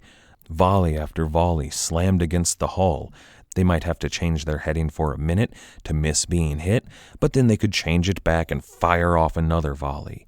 The passengers on board the Argos Sea, and there were a lot of passengers on board this vessel, well, they were terrified that anyone would dare attack one of these luxury liners. They all huddled inside, behind stacked up bales of hay. And then Captain Ward broke through. The first ball that pierced the hull of the Argos Sea lit one of those hay bales aflame. The passengers huddled behind it ran. The women and children took shelter elsewhere, while the men attempted to fight the blaze with any buckets they could find. They did get it out, now that they were covered in soot and probably burned, and the hay was no longer useful for hiding behind. Ward pierced the hull a total of 5 times, and this little drama played itself out every time. But finally, after 3 hours of a firefight, Ward ordered his men to prepare for a boarding. The captain of the Argosy called his officers and his crew and his passengers all together. He asked them whether or not they wished to surrender, or if they preferred to stand and fight. Now, there were more men of fighting age on board the Argosy than on both of the combined ships under Captain Ward. However, I still counted a credit. Even though they had superior odds, I counted a credit to Venetian bravery that they elected to fight here. They did have the fight in the bag, though. They stood much higher on the water than any of Ward's ships. The pirates would have to use grapples just to reach the deck. They would have to sling hooks into the rigging and the railing, and then they would have to climb the ropes, enduring slings and arrows and harquebus shots. Someone could, while they were being shot at, cut the pirates' ropes, and they definitely would do so given the opportunity, and that means the pirates would fall. Hopefully into the ocean. That means at least they wouldn't break their back hitting the deck. But if they survived the slings and the arrows and the musket balls and the falling to their death and the sharks, they would face a fight at poor odds there at the railing. It was a fool's errand to try and take a ship this large with this many people. Say a dozen pirates sling their grapples onto the deck, and half of them actually make it to deck. That is 6 pirates, tired, probably hurt, and facing 20, 30, 50 soldiers prepared to kill to defend their ship and their lives. Still, Ward and his 2 ships closed the gap. The Marines and sailors on board the Argosy armed themselves with every gun, every blade, and every axe on board. They stood, clumped up at the rail. The women and the children who were strong enough stood behind the line of defenders armed with bows and arrows, ready to kill any pirate that broke through and help defend their vessel. Every passenger on board the Argosy stood resolute and ready. Then, Ward bellowed off a command. He was waiting until the surf carried his ship down into a dip and then back up. But when it hit the top of its arc, when the moment was just right, when his ship was tipped at just the proper angle for his guns to reach, he opened fire. His cannons were loaded with chain shot. That is, if you're not familiar, 2 smaller balls connected by a length of chain. In most fights at sea, chain shot was used to tear down rigging, or rip holes in the sails, or, in the best of circumstances, wrap around a mast and tear it down. It could stop a ship in the water by tearing down all of its tackle, and it would leave it vulnerable to boarding. Chain shot was an exceptionally powerful and useful tool. But here the Argosy was already dead in the water. Ward didn't need to take out her rigging, she couldn't move anyway. And the guns on board his ship, even at the top of that arc when the wave carried him up, it still couldn't reach the rigging. But it wasn't intended to. The chain shot that was let fly at the height of the ship's arc in the water tore through the massed defenders standing ready at the rail. When it hit, arms were torn free, necks were broken, skulls were smashed in. At least 2 men were hit in the torso with a length of chain and torn in half. The rest of the defenders standing at the rail, as well as the women and children standing behind them with bows at the ready, well, they were suddenly covered in blood. Body parts fell onto the deck among them, and alongside the arms and the heads that fell to the deck, the defenders dropped their guns and their sabers and their bows. They ran for the forecastle, for shelter, away from the gore that was exploding on deck. The captain, who had handed them out guns and made sure that the pirates knew he was ready to fight, bellowed at them to get back in place. They had shown their willingness to fight, and they had to do so. However, the carpenter and 2 gunners supporting him confronted the captain and told him that he was relieved of command effective immediately. Any attempt to continue giving orders, and he would see himself the sudden and violent victim of a mutiny. Parker tells us that the sun shone on Captain Jack Ward that day. Within moments, his men were up over the side, followed by their short, unassuming, bald, foul-mouthed little captain. After the brutally effective use of the chain shot, Jack Ward and his men faced no fight getting on deck. The crew that was left huddled down and surrendered the ship to him immediately. They told Captain Ward that this ship was the Rainiera Isodorina, and it was his. Ward knew that, well, he knew he would be famous after this, but perhaps he didn't know how famous the Rainiera Isodorina would make him. The British archives, up until this point, were entirely silent about Jack Ward, minus probably a brief mention about his defection from the Navy that didn't get passed down to history. And then, May 1607. All of a sudden, Jack Ward's name explodes into the British records. They were flooded with furious recriminations of what they now called the arch-pirate, Jack Ward. The Venetian ambassador in London went before the Privy Council of King James to tell them that they were perilously close to a war with Venice, due entirely to the actions of this pirate, Jack Ward. The English ambassador in Venice went before their governing council to assure them that the English were preparing 4 men of war to go hunt down Jack Ward in the Mediterranean Sea, as well as an army of agents that would live and work in and around the Barbary Coast, especially in Tunis, Algiers, and Tripoli, to find out anything they could about Ward and his English pirates and hunt him down. He closed by saying that if Jack Ward ever returned from the Mediterranean to the waters around England, he would receive, quote, a very warm welcome.